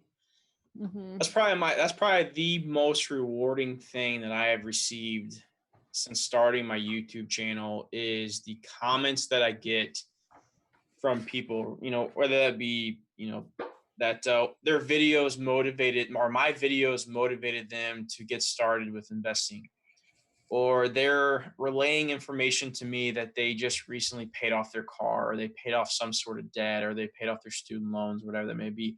Or it's knowledge that I'm gaining from my subscribers who own rental properties. And for those of you that don't know, I'm on the journey to buying my first rental property, a real estate investment. And I have a lot of my subscribers who I think have subscribed to me because of that are real estate investors. And they're relaying knowledge to me, of what to look for. Or, they'll make a comment on something that I said, like, well, maybe you could think about it this way. So that's probably my most favorite thing about YouTube is the relationships that I've built with my subscribers and also other content creators. I mean, think about this right now, what we're doing. The fact that I can message Kelly, Denis, Jarrad, and say, hey, can you guys hop on a quick Skype call? I got a question, or what do you guys think? What are your thoughts on this? The fact that I can do that and you guys don't live anywhere near me. I think I say this in every live stream, but it's so crazy. And that is one thing I love about YouTube is just the relationships that I've built with other content creators and to be able to relay information from each other as well. I think that's incredible. And it's not even like we have to talk about YouTube. You know what I mean? Right. Like, I'm sure I'm going to be asking you guys so many questions as we go through this house buying process of what does this mean? What do I do for this? Is this right? Is that too much? Like these relationships and friendships that we've built is incredible. Yeah. Yep. And it's funny because every time JJ brings that up, I always bring up the whole thing about the whole like-minded individuals, because there's nobody around me that was like me as far as loving to talk about finance or even just listening about finance. And now I have like you're saying, like a whole community of people that just, that's all we want to do is just talk about that stuff and then relate to other things, of course. But I mean, it's really cool. My favorite thing is the people, like the comments, and knowing that people are getting something out of my videos, and that my videos can not just serve people the day that I'm putting it out, but maybe in like a year someone could stumble across it, and knowing that people are getting some sort of value out of it, whether it's my stupid corny jokes that I mentioned in the video, or whether it's like the good information that I have in my videos. The people, because I think that's the most important part. Back to what Kelly said, man, when I work with people one-on-one, it is so awesome. I get off those calls just so happy. When you work with someone one-on-one, you're almost like going through the whole process with them wherever they're at in their financial journey. So I love doing that. I try to disconnect myself from the numbers when it comes to subscriber count, views, likes, and dislikes, because I know that can mess with my mental health, and I can get kind of down on myself. It's super easy. That's why I try to focus on the people, the positive and even negative comments, the comments that are like, Jarrad, you're an idiot. I'm like, yeah, thanks. I still like you. It's the people. That's what I like. You're nicer than I am, Jarrad. What's that? You're nicer than I am. Well, that's the thing, man. Here's the way that I look at it. The way that I look at it is that if someone's leaving like a really nasty comment in any form, I don't think you're necessarily a problem. There's something going on in that person's life to where they really feel to the point where they have to type something really mean and ignorant into that comment box and literally hit send. It takes someone who's got something really bad going on in their life, or that's happened to them in the past, to where they can muster up and be that keyboard warrior and type that nasty stuff in the comment. Dude, when people leave comments like that, I'm like so much nicer in return. I'm like, because I try to get into their level and understand, okay, there's something going on in there. I'm not going to be mean. I'll just say, hey, thanks for the comment. Thanks for the feedback. Like, I'm appreciative of it. Yeah, I had somebody call me an idiot in a comment today, and I told them, I'm like, they were making fun of me for something, and I was trying to be funny with them back, and I told them, like, hey, just a heads up, like, we don't talk like that in this community. If you continue that, I'm just gonna disable your comments in my videos. Like, I don't need more comments from people that are being negative or just completely disrespectful. So I give people a chance, because like I understand sometimes it might be out of hate or jealousy or envy or whatever the case may be sometimes. So I'll give them that second opportunity to like catch themselves and say, you know what, okay, I made a mistake, I didn't mean to do that. But then sometimes I see people like reply back with another comment even like nastier, and then I just hide them, and so like nobody will see their comments. I don't ever hide them. No, I hide them from the community, because I don't allow that type of environment in my.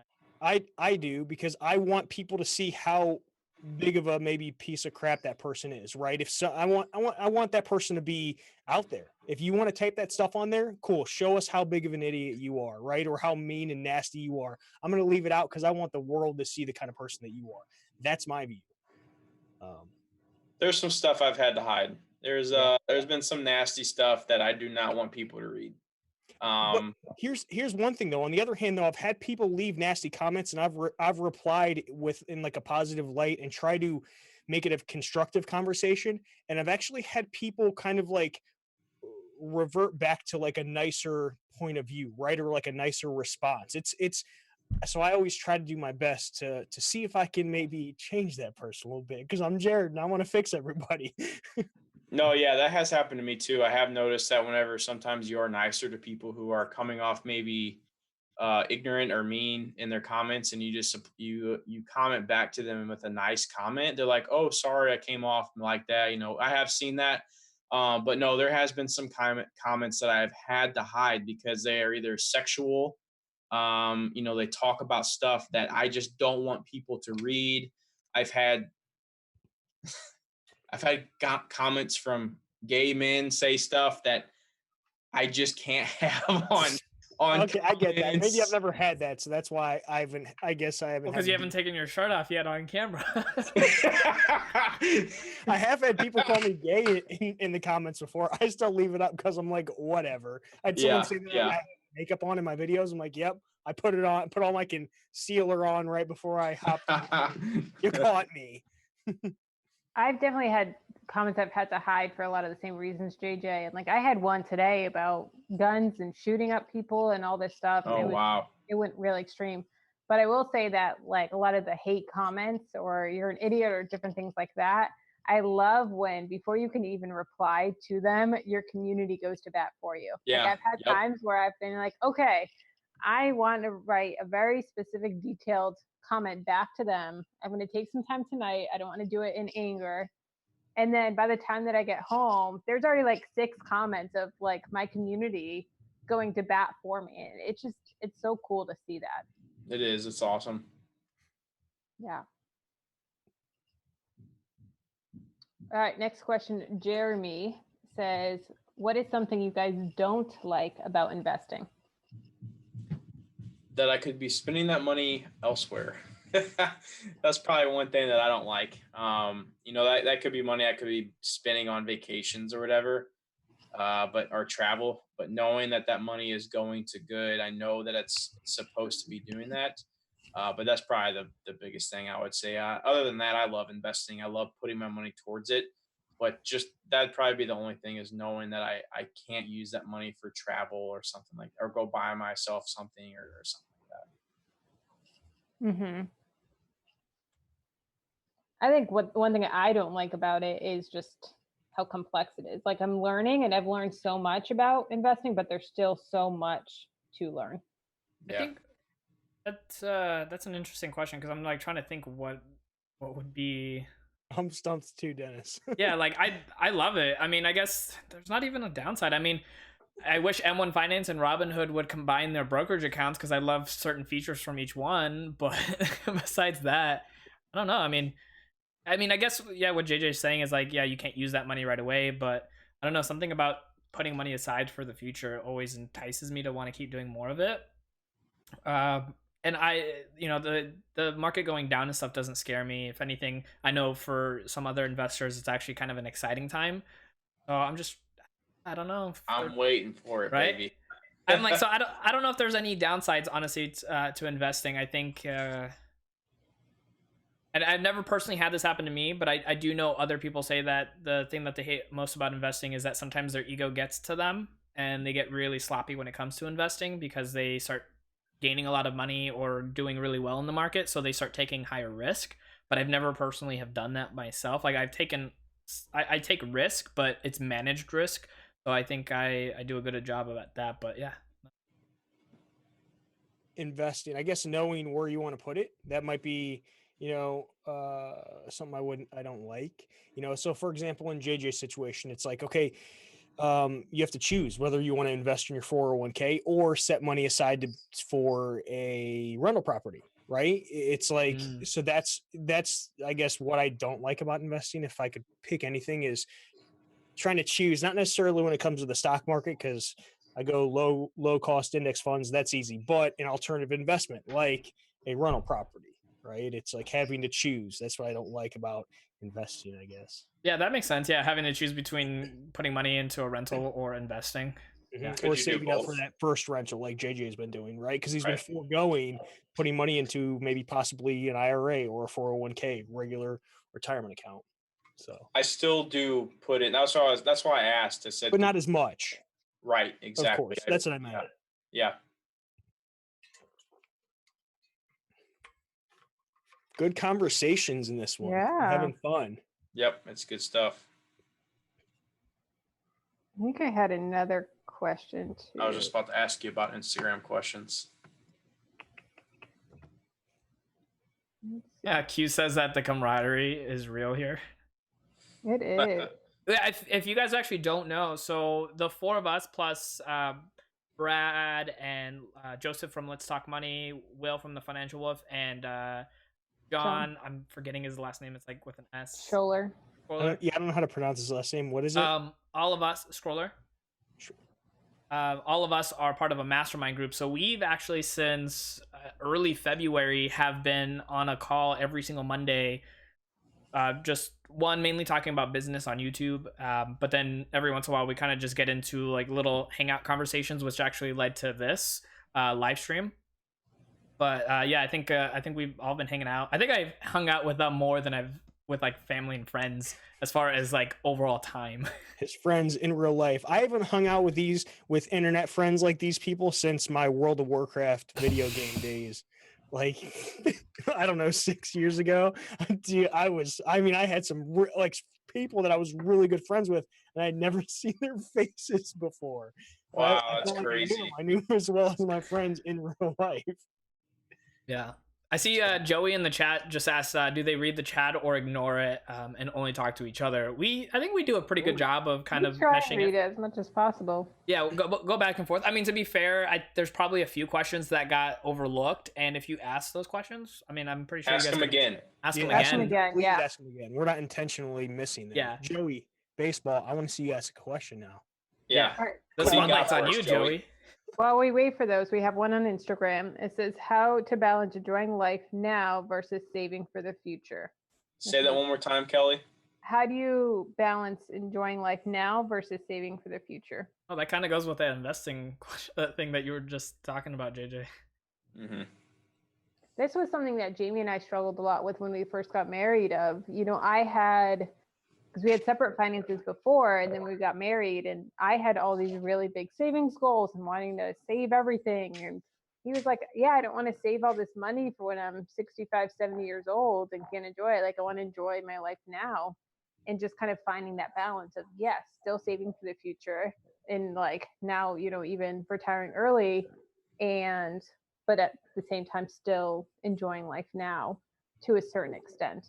But just being intentional with our money.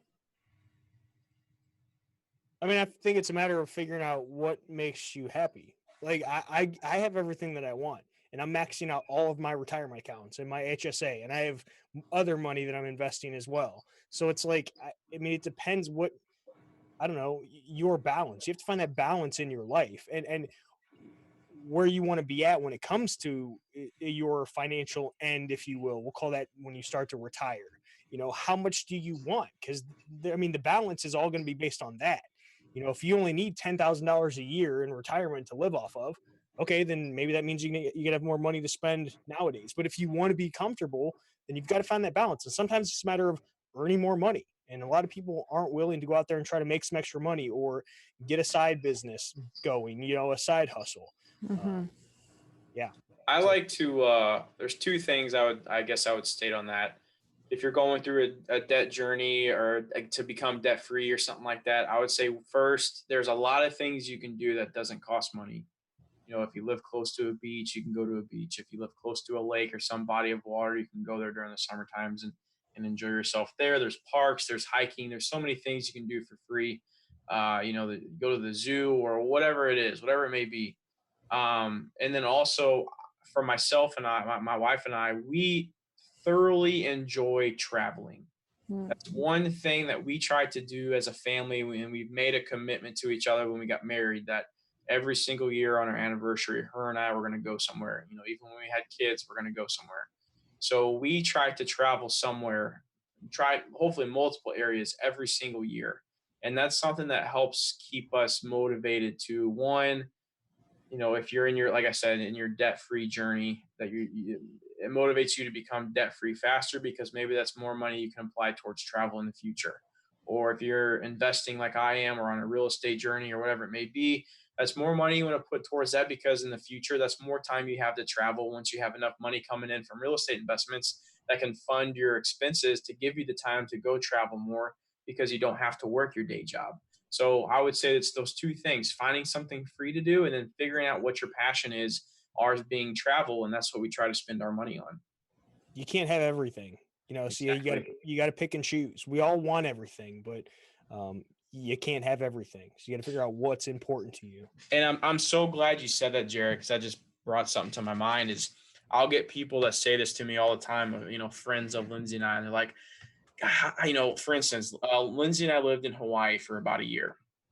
And a lot of people ask us, how did you guys do that? How are you able to do that? Or when we go on vacations quite a bit, they're like, how are you guys able to go on these vacations and afford this and do that? It's like, well, because we don't, I don't have a brand new sports car that I just spent $50,000 on. I'm not spending all my money on drinking beer out with buddies and buying $100 rounds of shots every single Friday. I'm not doing that. That money is going towards what I truly want to spend my money on and what makes me happy in life. So it's your value, your own personal value system. Like I value the outdoors and like being in nature. Luckily, that's really free. Like tomorrow I'm going to go fishing, and tomorrow morning I'm going to wake up super early to go fishing. That gets me so excited. If I can make it out to the park at any point in a 24-hour period, then that day is perfect for me. That's perfect. So it's a matter of, what's important to you. Yeah, I think for me, it's one, you have to enjoy the journey. If you're wanting to have something better for yourself, if not, then just be complacent and work a regular job. I constantly say that because I think that it's true. Like if you want more, work for it.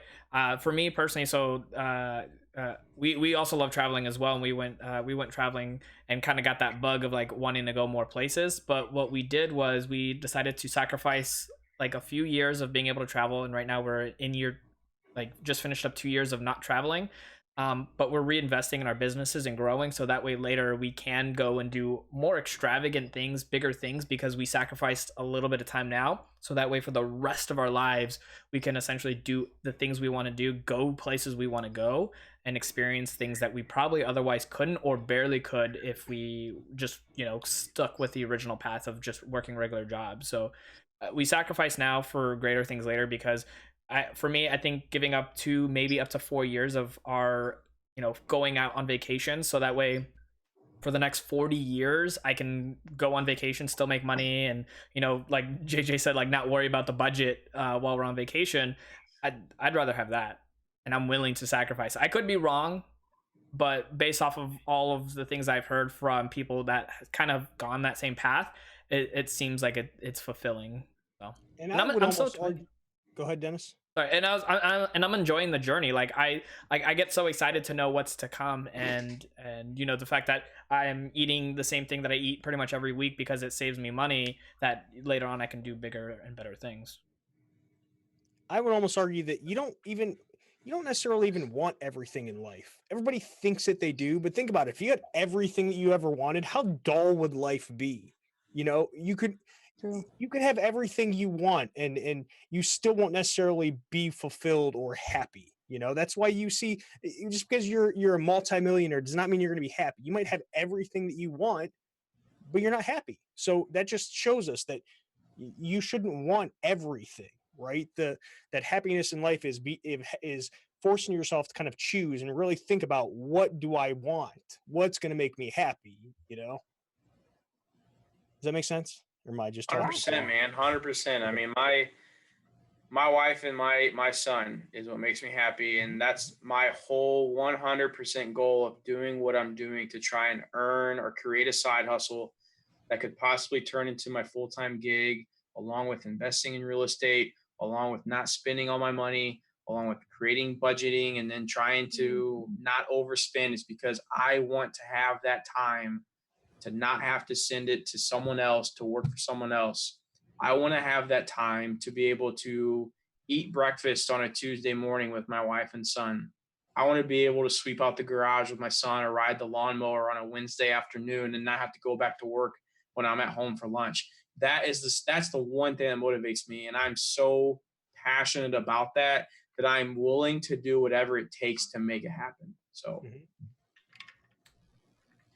I got deep there for a second. Yeah. Super. I always get deep, JJ. Come on, But you can't get as deep as me. So there is a question that Stepping Blindly asked earlier, and I think they just repeated it because I saw it one other time before. They said, "What is the first step you would tell someone to do when they have never budgeted before and are trying to save money?"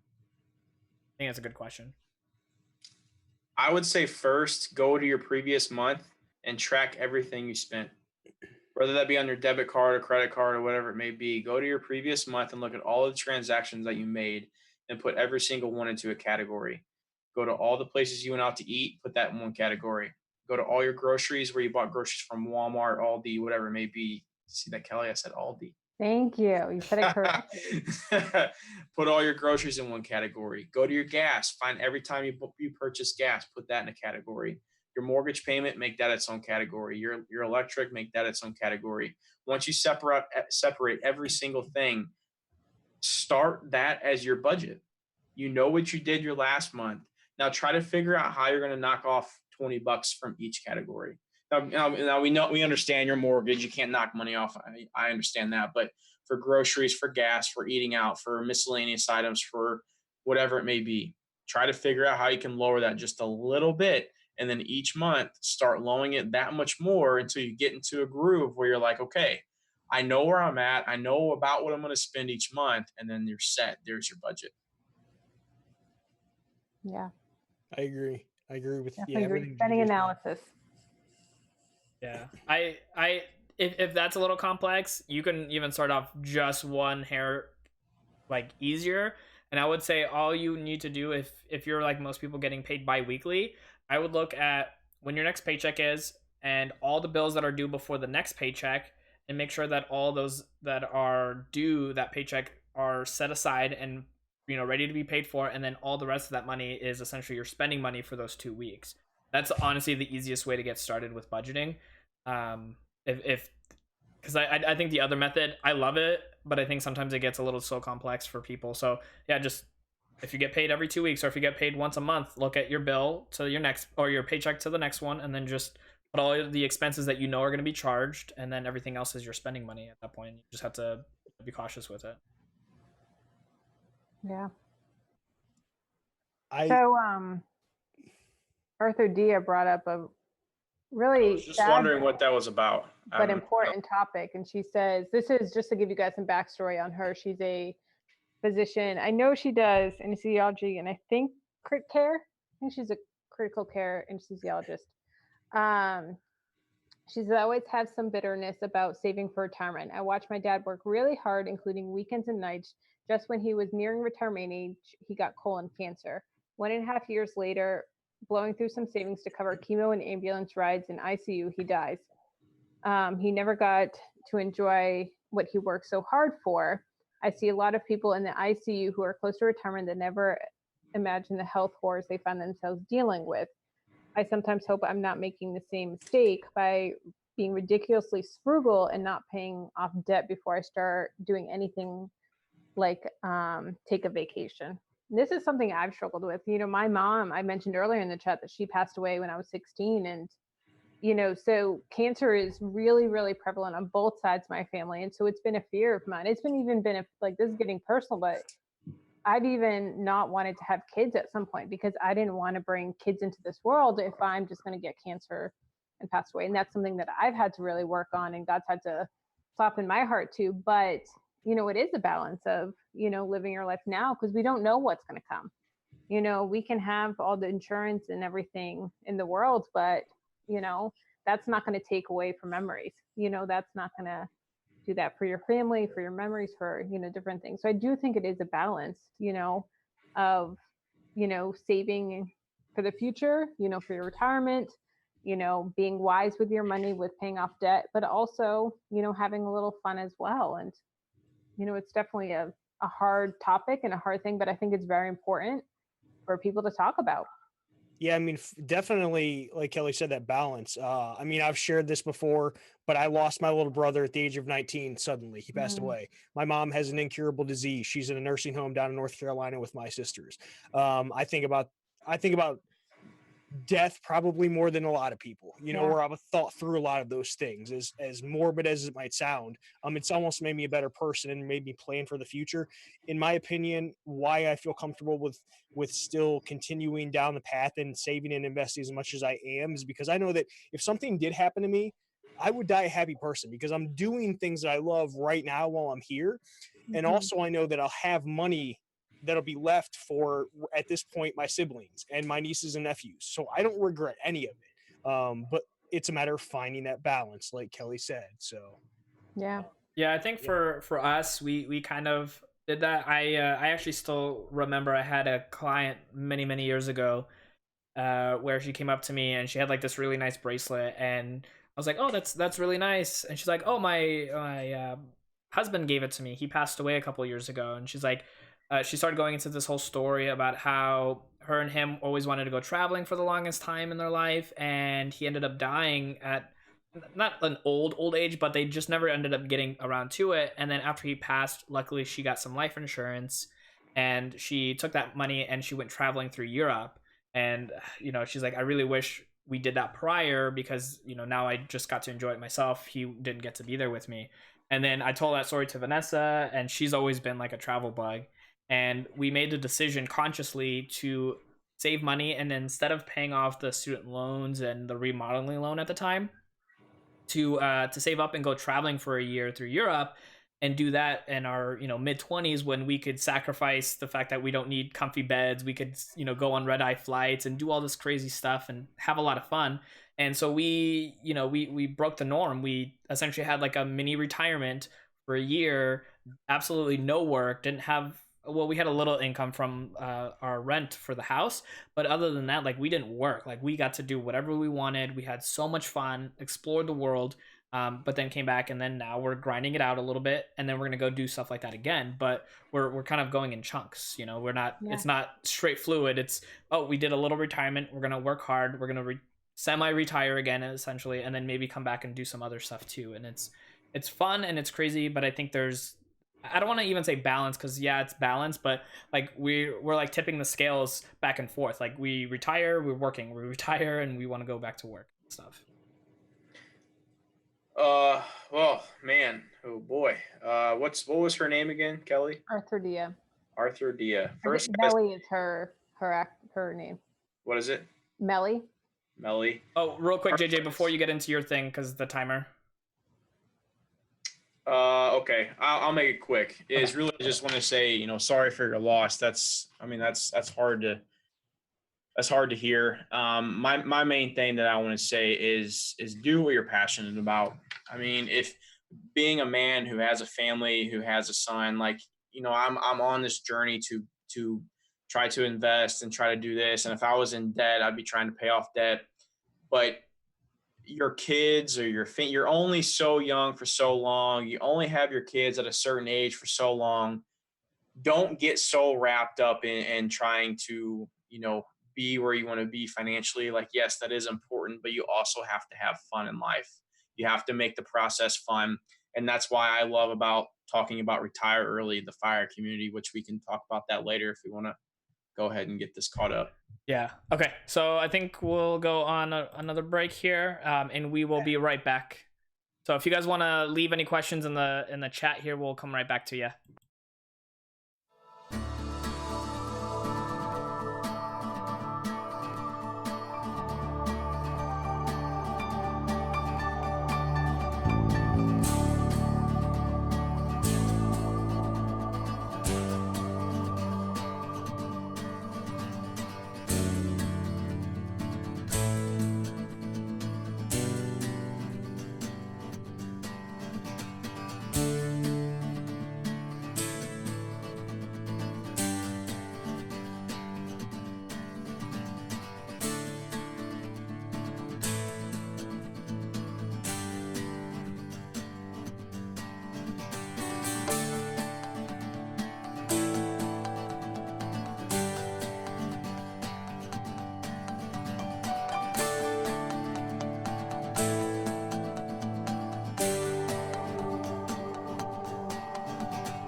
All right, we are back again. Yes. Thank you, guys. I see everybody. Y'all stick around. Last round. These are in 45-minute increments for you guys, so I hope that works out for you guys.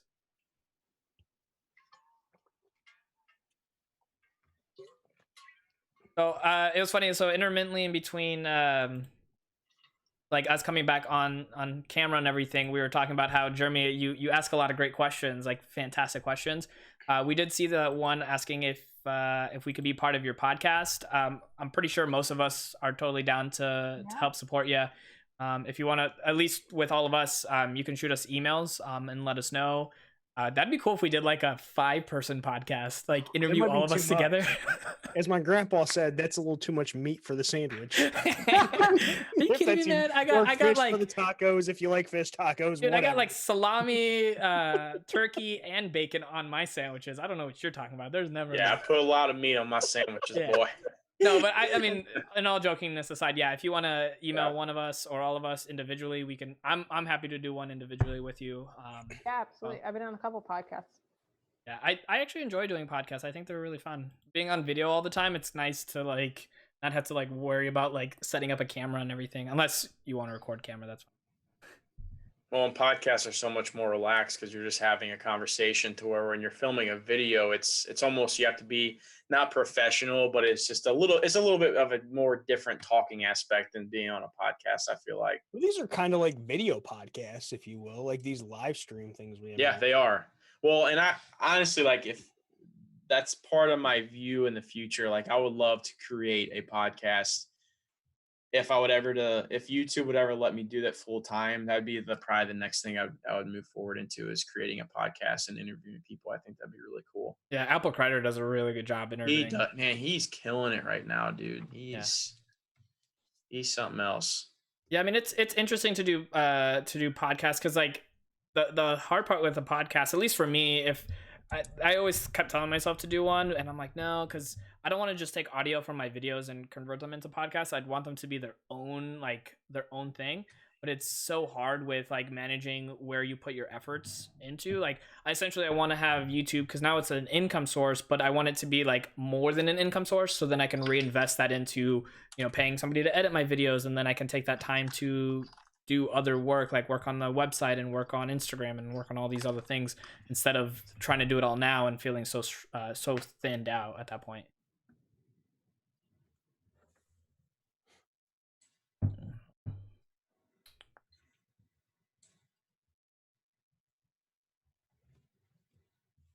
I'm like reading the chat.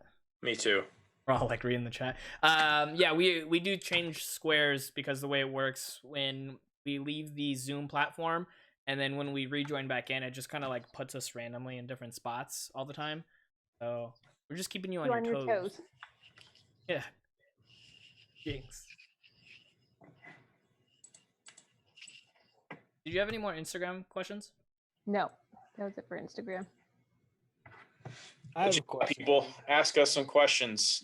I'm probably going to be on here for maybe another 10, 15 minutes, and I'm going to go tuck my son into bed. There was another one from Jeremy. Where should you put an inheritance for your future? Meaning you get the inheritance? Yeah, like you got an inheritance, or you're going to be giving somebody an inheritance? I think going is the way that I read the question. I mean, we can see what he says on that too, but... How many hours of sleep do you guys get? Not enough. Yeah, that's for sure. That's for damn sure. I find sleep very interesting. Like I mean, I know people say that you need a decent amount of it, but I don't know. I've been watching videos and like learning more about sleep and whatnot, and how much we absolutely need to be able to function properly. And then like I think sometimes even I do this where I get really lazy with like sleeping in a little bit, especially with not having to have like a set time to like go to work. And so I try to limit my time in bed for me, I'm more of a night owl, so I work really long, like late nights, and then I sleep until like 9:30 in the morning, and then wake up. But 7 hours, at least 7 hours. Now I freak myself out on things because so there's a book called, I read a lot, and there's this book I just finished, I don't know, maybe 3 weeks ago, called Why We Sleep, and you have no idea what you're doing to yourself if you're getting any less than 7 hours of sleep. Like it's horrible. It's tired. Like you are literally you're shortening your lifespan. You can even go find podcasts that this author, and I think he's a professor as well, that he's done. His name's Matthew Walker. Go look up his name, find some podcasts that he did interviews on, and it will freak you out, because it freaked me out. And after I read his book, freaked me out even more. So I don't get any less than 7 hours of sleep. It's non-negotiable. It's a part of my health. Now I understand there's times in your life where you can't, you got to hustle, or if you have a family. JJ, you have a lot going on. I'm going to give that to you too, because you have a lot going on. But yeah, sleep's really, really important to me personally. Mm-hmm. I hate sleep in general, though. Like if as a human being, if I didn't have to sleep, like that would be fantastic. Are you a robot? I wish I was. You know when they have that like, "Are you a robot?" question? Sometimes I start sweating some oil. Yeah. Oh gosh. No, but like, I'm just, mine's all up in the air. It just depends on what's going on that night and what we had going on that morning. And I agree with Jarrad. Sleep's important. You got to have enough of it, and if you don't, you're gonna start taking a wear and tear on your health, and that's very important to get enough sleep. Yeah, and I mean, if you like I said, if you guys really want to know how bad it's destroying you as a person, watch any of that guy's podcast that guy's on, or read his book. It'll freak you out. I need to send those to Jamie. What's that? I said I need to send those to Jamie. He gets like 4 hours of sleep at night sometimes, and that's not. It's so dangerous, especially with how much he travels and on shows, and like he's working 16, 18-hour physical labor days. I used to be that guy where I'm like, does it all over again. I'm like 4 hours of sleep, 5 hours of sleep, good. I want to be awake and grinding it out. And then now I'm like, whoa, no. Yeah. See, financial investors said the same thing. They're like, I think a lot like Denis. I wish I had more hours in the day to do more. But I know, like, they know they need sleep, and I need sleep, and I'll sleep in. I usually get about 6 to 7 hours pretty easily, but like I said, sometimes I'll sleep in a little longer than I should, and then I'll get 8 to 9 hours, and I'm like, ugh, that freaks me out. But I wish I didn't have to, and I also like I'd rather be more productive and be able to do more work if we didn't have to sleep as humans. Like if it wasn't necessary, essentially. Like I understand that it's necessary to do so and whatnot. Yeah, I mean, for the people who say that they can't get that much sleep, Well, JJ, I get it in your case, but like if you're not a It's not, isn't it's not always. It's not, I don't then always, I would question like what are you doing with your time throughout the day? You Yeah. know, are you doing the things you need to be doing? Because if not, then that could be why you're not getting enough sleep. Quit sitting on Instagram. Quit sitting on YouTube. Don't watch my YouTube videos. I'd rather you sleep. Oh no, Yeah. you can leave the Go YouTube sleep. videos Go to on work. and then sleep. Like that's Play 'em totally in the cool. background. Yeah, put it Hit a on play playlist. and go to bed. Yeah. Listen to Uncle Jarrad talking. Listen to Kelly. Listen Dude, to we should do like a financial ASMR channel just temporarily, and then like have these uploaded onto it. People can fall asleep. if you invest $1,000 in 40 years, you will have $1 million. I don't know if people can hear that. I was scratching at the You heard it here live, folks. Yeah, Financial it's ASMR. live, baby. It's past 9 o'clock. Financial investor had a question about: would you prefer to put a 529 in parentheses college fund for your kids, or grow your own business and not invest for them? I'm doing both. I'm investing in my kids, and I'm also investing in my business. I want to give my kid, hopefully kids soon. I want to give my son the best life possible. I also want him to understand the value of a dollar as well. But I do want to be able to possibly pay for his college. My wife and I have started to turn away a little bit from the 529 plans and start more investing in the shoot, it's running away from my mind right now. Anyways, he has a brokerage account. I don't remember the exact name for it. A custodial brokerage account. That's it. We're starting to put more money into his custodial brokerage account so he can invest in stocks, index funds, ETFs, whatever he wants to do. Right now, it's more me picking the stocks for him. But we're putting more money aside for that because he can have more of an option of what he wants to do with that money instead of the 529 where it has to go to college. So I think for a majority of people, I think a 529 plan would be a really good way to go. I think if you are financially savvy and can find ways to like utilize that money properly, like if you invest it into a business and you know that you can get tenfold out of a business than you could investing, which is generally true from what I've learned a lot, which is why I put so much time into this business and my wife's business, because the return on investment is greater than we could ever get in the stock market as long as our businesses continue to thrive. And so that'll give us more money to be able to pay for their schoolings if we choose to do it that way, versus if we just put it in a 520. Not saying that they're bad. I just think that I think for the average person, I think it'd be a fantastic idea to put into a 520. I'm Kelly? really torn on this, especially with, Jamie and I are both not using our degrees. Jamie didn't finish college, and his parents sacrificed, a lot to put both their kids through college, and Jamie didn't finish it. And it, there's still tension there because his parents sacrificed so long, and to then he just kind of threw away his income, and it came to the point where he could make more money outside than, going full time at school and this and that. And, he's making really good money at his job without a college degree. And they care more about his, portfolio and what he can do than his degree. And so it's like, we don't want to be sacrificing putting this money away when they may not even use it. They may want to do a trade school. They may want to do something else. But I know that I have to do more research, but I think with custodials, they can put it into a down payment as well. Is that correct, JJ? Do you know? say that one more time. Sorry. Let's say they don't go to school, or they go to school, but there's money left over, that there's only specific things that they can do with that money. And I think one of them is they can use it towards a down payment for a house. I don't know if they can do that for a 529 plan. No, but you can roll it over to the next child. Can you do it for a custodial? I think you could move it Oh, over. a custodial you can, yes. A Right, custodial, the child has their option to do whatever they want. Whatever they want, really. Okay. Yes. Is Yeah, a 529? I I think you can convert it into a retirement account. I could be wrong, but I'm pretty sure that's what you might have been thinking of. Okay. I know the custodial account, Mason has the option to pull that money out. I think he has to be 21 in the state of Missouri. He's considered an adult, and he can choose to keep investing in that account until he's 50, 60 years old, or he can choose to pull it out and have that as a down payment on a house or a house hack or a real estate investment or whatever he wants to do with it.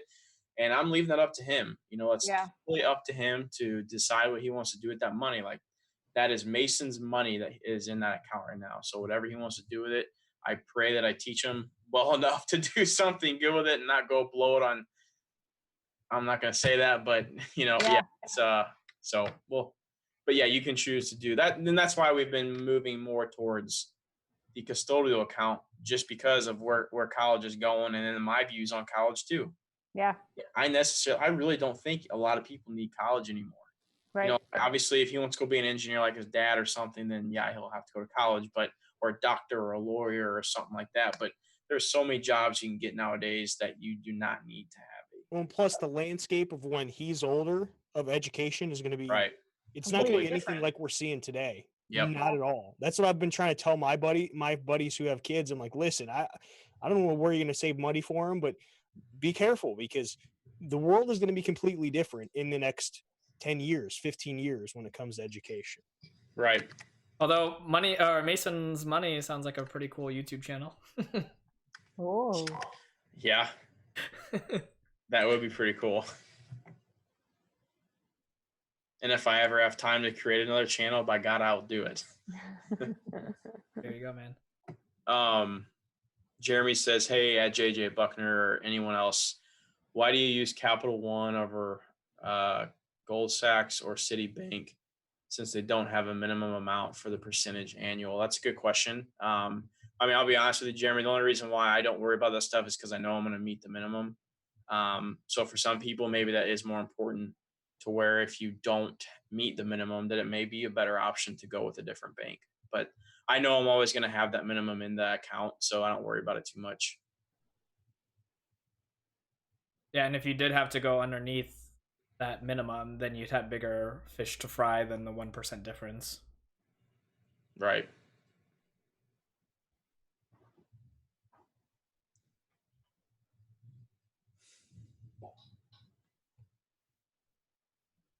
And plus, Capital One, at least in my opinion, has like amazing customer service and just an overall ease of use, I guess.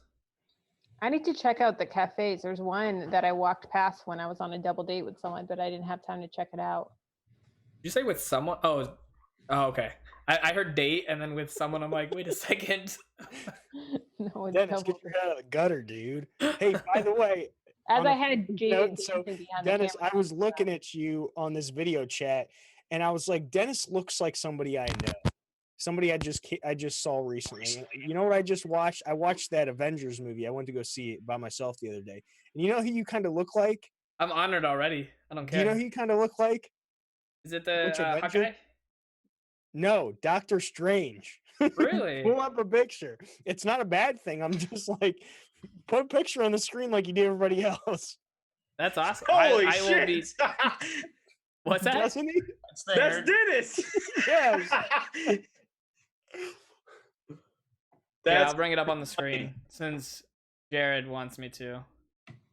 Well, and like how you were sitting, there was kind of like a glare where it looked like you might have had a little gray right here. And I was like, that's Doctor Strange. That is Doctor Strange. You don't. It was the way you were sitting in the glare, your lights back there. Although he has those gray streaks in his hair, and I can't wait to have those. I'm excited. Like, contrary to every other person in this world, I cannot wait to be old. That's so weird. Yeah, I want to have the gray hair. It's like I'm excited for that, and then two, I'm so excited to be 90 years old and be able to tell people the story of my life and the things that I've done in it, because I know it's going to be like really awesome. I want someone to ask Jamie a question. Yeah, guys, you have Jamie here on the spot.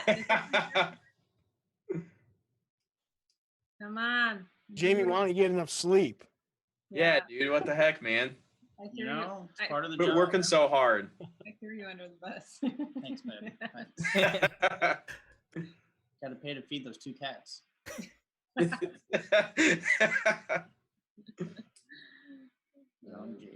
Yeah, I think they're just a little bit behind because now they're just talking about the Doctor Strange that I put up on screen. So, The Jamie, hair. what are your thoughts on the whole YouTube thing? What's your outlook on what Kelly does? I think it's a very volatile market in the sense that YouTube could be gone tomorrow. Very But true. until that happens, I think Kelly and you guys are doing great things. And it's how the next generation is looking up stuff. Like they're not going to Google and looking up an article, they're going to YouTube and they're looking up a video on how to change their oil or how to save for college or stuff like that. It's the next form of education, and I think this is the right market to be in right now. Yeah, the funny thing is, Jamie, you mentioned the fact that we don't know where it's going to be. I mean, one, I think that's true for pretty much any industry, but I think it's fascinating with video because it's gone through so many transformations over time. I mean, people thought television was the biggest thing and that was going to be it, and now people are transitioning. I think for us and anybody else, like if anytime you're doing something, I think it's always great to look for the next thing, potentially if there's something else out there to be able to continue to grow your brand or whatever. Yeah, and of course, and like stuff that Kelly's been doing is she's been working a lot on her blog, and that's another source of content, Coaching. and money coaching and everything else. And it's just YouTube is just this weird thing because one huge channel can do something stupid, and it could drive advertisers off the site overnight. It has in the past. Or YouTube could shut my channel down. Or YouTube could shut your channel down, or they could turn off all your comments like they have on other. Or CPM rates could go down, could get cut in half. I mean, and as financial YouTubers, our CPM rates are relatively high. So relatively, they're high.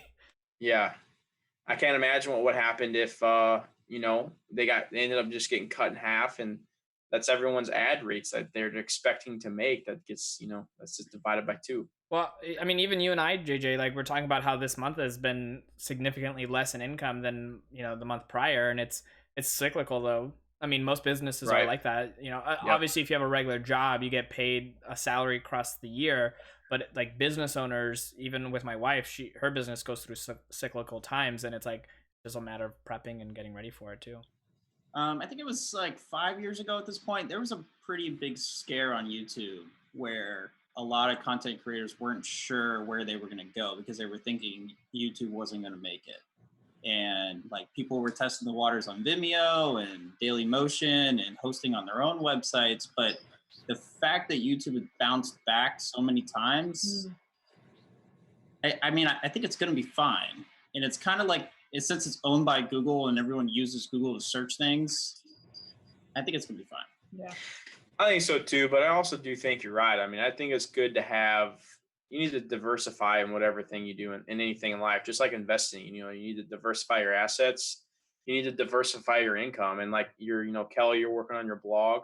And, me, if I would ever do YouTube full time, then I would start, like I said, I would want to do a podcast, and I'd probably create a podcast and have that generate some income. So, or maybe I'd monetize Instagram and start focus on growing my Instagram more, or whatever it may be. It's always about trying to make sure you don't have all your eggs in one basket, which we've been taught, since we all started learning about investing. So, yeah. Jamie, what do you do for a living? Jeremy wants to know. A miracle worker. No, I travel the country and do live production, so like concerts and high-end corporate events and stuff like that. The company I work for does all the lights and the sound and the video and all that stuff for the events. What's the coolest light job you've ever done? I don't know. What about the Snoop Dogg? Don't say Ariana Grande. He's done Snoop Dogg. Nickelback. John. Nickelback. Actually, I got offered to do a Nickelback show one time. I was like, I'm good.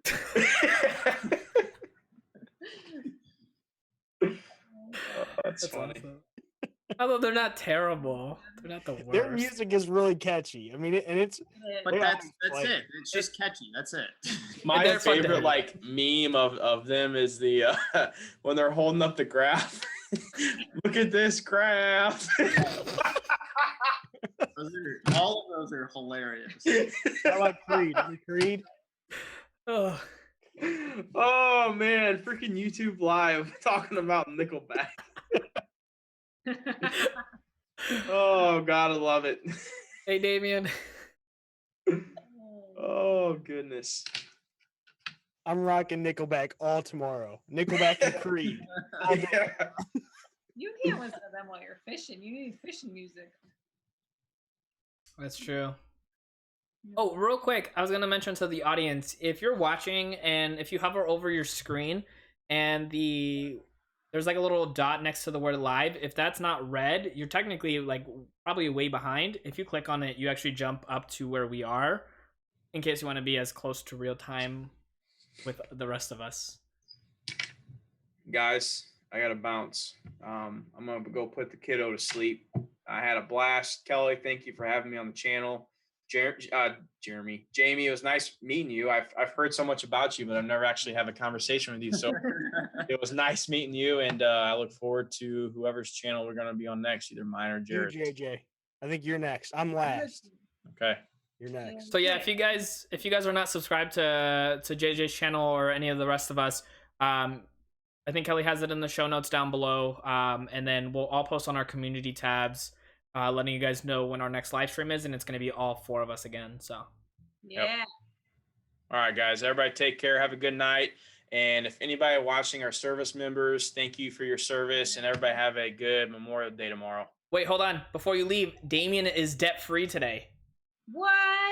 Oh my gosh! Heck yeah, man! That is freaking awesome. That's amazing. That is awesome. Damien, congratulations. That is That is wicked. big news, dude. Sorry to keep you there. I think that was just important. Oh heck yeah, man! That's so awesome. Congrats, Damien. Good job, buddy. All right, guys. Everybody have a good night. Good night. Alrighty. Are you able to tell? Melly asked about the Snoop Dogg. Are you able to tell that story Which one? about the fire marshals and how they had to shut them the floors above and below and turn off all the smoke detectors so he could be Snoop Dogg? Oh well, okay. So Snoop Dogg, he smokes a lot. And Is Melly Snoop asked, lying I now? had some secondhand smoke around Snoop Dogg. No, but like he did an event, some charity event, and like as soon as he walked in the building, like you could tell he was here because it just reeked of weed. And like throughout the night, the whole entire it was the whole floor of a hotel. It was like all the ballrooms and the lobby. And throughout the night, just the smell got worse and worse and worse. And so because him and his people were smoking so much, they were afraid the fire alarm was going to go off, that they had to turn off the fire alarm on the floor and have security on the floor above and the floor below because the fire alarm was off. And Can you imagine, like, you're that famous and that you have enough authority to say, yeah, please shut off the smoke. I bet he didn't even have to say it. It was probably just done for him. Yeah. He's also 6'4", and they put him in a DJ booth that was 6 feet tall. So You had to crouch down the whole time. yeah. Dang. That's crazy. I'm going to bed. Do you guys have any other questions for Jamie? I think somebody else asked him a question. What kind of phones do you guys have? We have the iPhone 10 or X. I have the 7 Plus. I have an old iPhone. I think I have a 7 Plus. I love that Jamie's just Jeremy's just trying to keep the conversation going. I got a few more minutes, so yeah, if there's any last minute questions before I go, I'll answer anything. This is fun. I think we're like over 2 hours, almost 2.5 hours. 2 hours and 23 minutes. Yeah. Isn't turning off the fire alarm technically illegal? These celebrities Well, get treatment. it's it's legal in this. It's legal in the sense that you have to pay someone to physically walk around the floor. The extra fire marshal. Yes, you have to pay a fire marshal to be on the floor to be the fire alarm. I mean, we do it for shows all the time when we run smoke and haze in a show. We do that all the time. It's really expensive, but I mean, it's legal. What's really expensive? Like 10 grand per floor. No, for like the day. The day. Okay. That's crazy. Yeah. That makes sense. Yeah. Rachel says she doesn't have any questions, but she likes hanging out with us. I like hanging out too. I'm leaving. But Jamie's sweating because of the Bye, lights. everybody. Yeah, it gets really warm. I don't blame you, Jamie. 80 degrees? It is not 80 degrees. Yes, it is. There's a light right next to the thermostat and it said it was 80 degrees. Oh. So he just put it down to probably 72. Vanessa and I always fight on the thermostat. Like, I'm fine with it being usually around 78 to 80 degrees, and she likes it anything below 78 degrees. When we get a house, we're gonna get a Nest, and we both like say, "Well, why are we just gonna change on my phone?" Well, I'm just gonna lock you out and change it on my. I think they're having a sale tomorrow. It's like half off, I think I saw. Really? Yeah, I have a Nest. It's awesome. I love it. Yeah, We're it is wondering really if we nice. can do it in our apartment and then just transfer it to the house. Yeah, you can Yeah. move it. Here's a really cool thing about the Nest as well, and I think if you're financially smart enough to think about it, how it can actually benefit you long term. Oh yeah. They have this thing, and I was like, how can it save you money? Sure, you can shut off the through your phone and whatnot in case you forgot or you're laying in bed. But I learned that what it does is it usually will start the airflow first before it starts the air conditioning, so that way the air isn't still and it's like moving and it doesn't feel as like it's warm in the house, and then it kicks on the AC if it's needed, and then it shuts it off a certain amount of time after, and then it just has the air cycle over and over again until the air is hot enough for the AC to kick back on. So I was like, oh, that's really cool. And then I found out that I don't save a ton personally because our bill is already pretty low, but now we're able to have the temperature a little bit lower in favor of Vanessa's temperature settings because of the fact that it's so smart that it doesn't use up as much electricity. Yeah.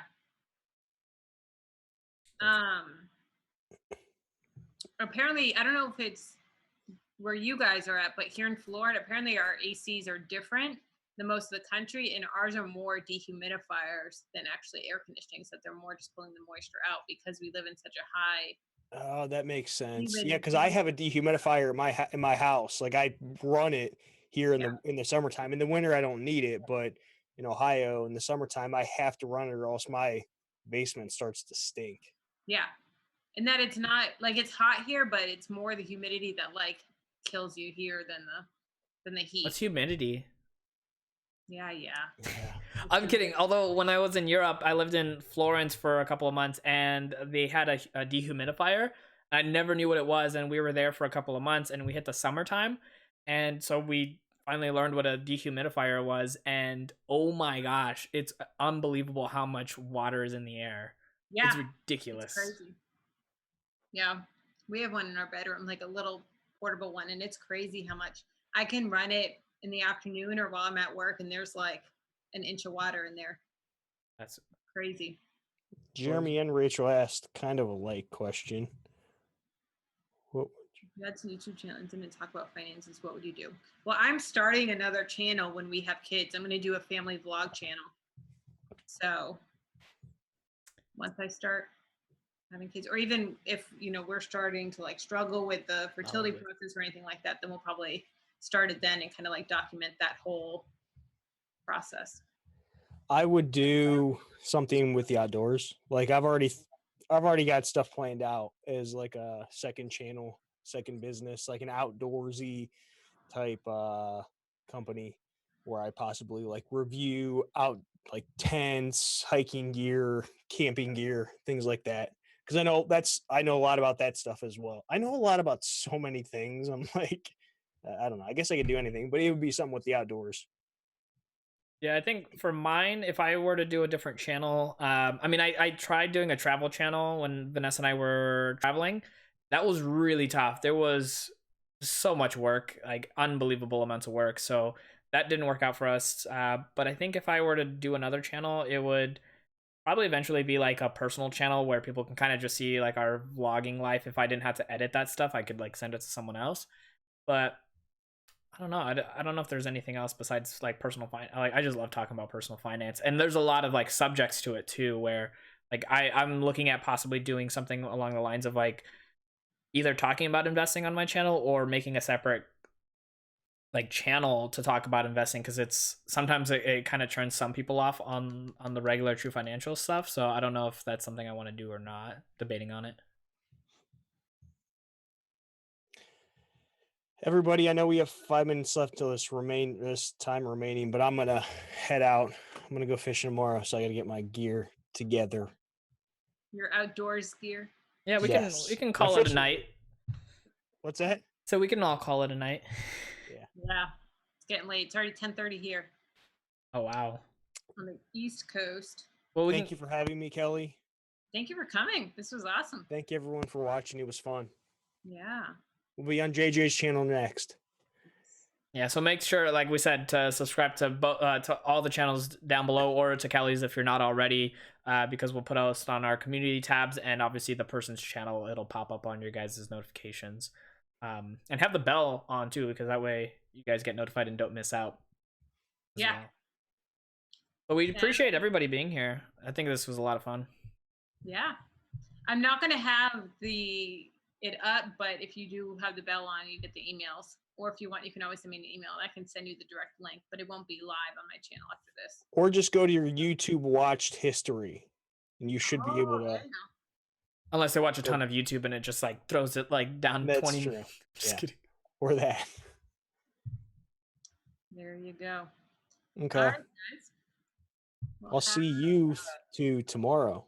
Our Yep. call, right? Yep. Yeah. Sure. But for all of the watchers, thank you for letting us talk about stuff and things. All right. Oh, thank you, Jeremy. Super chat closing out the night. I appreciate it. That's awesome. Thanks for the questions too, Jeremy. Yeah, you Yeah. asked some really good questions. I was telling everybody about that. Rockstar question. All right, I'm out of here. Bye, All everybody. right. Bye, y'all. Take care.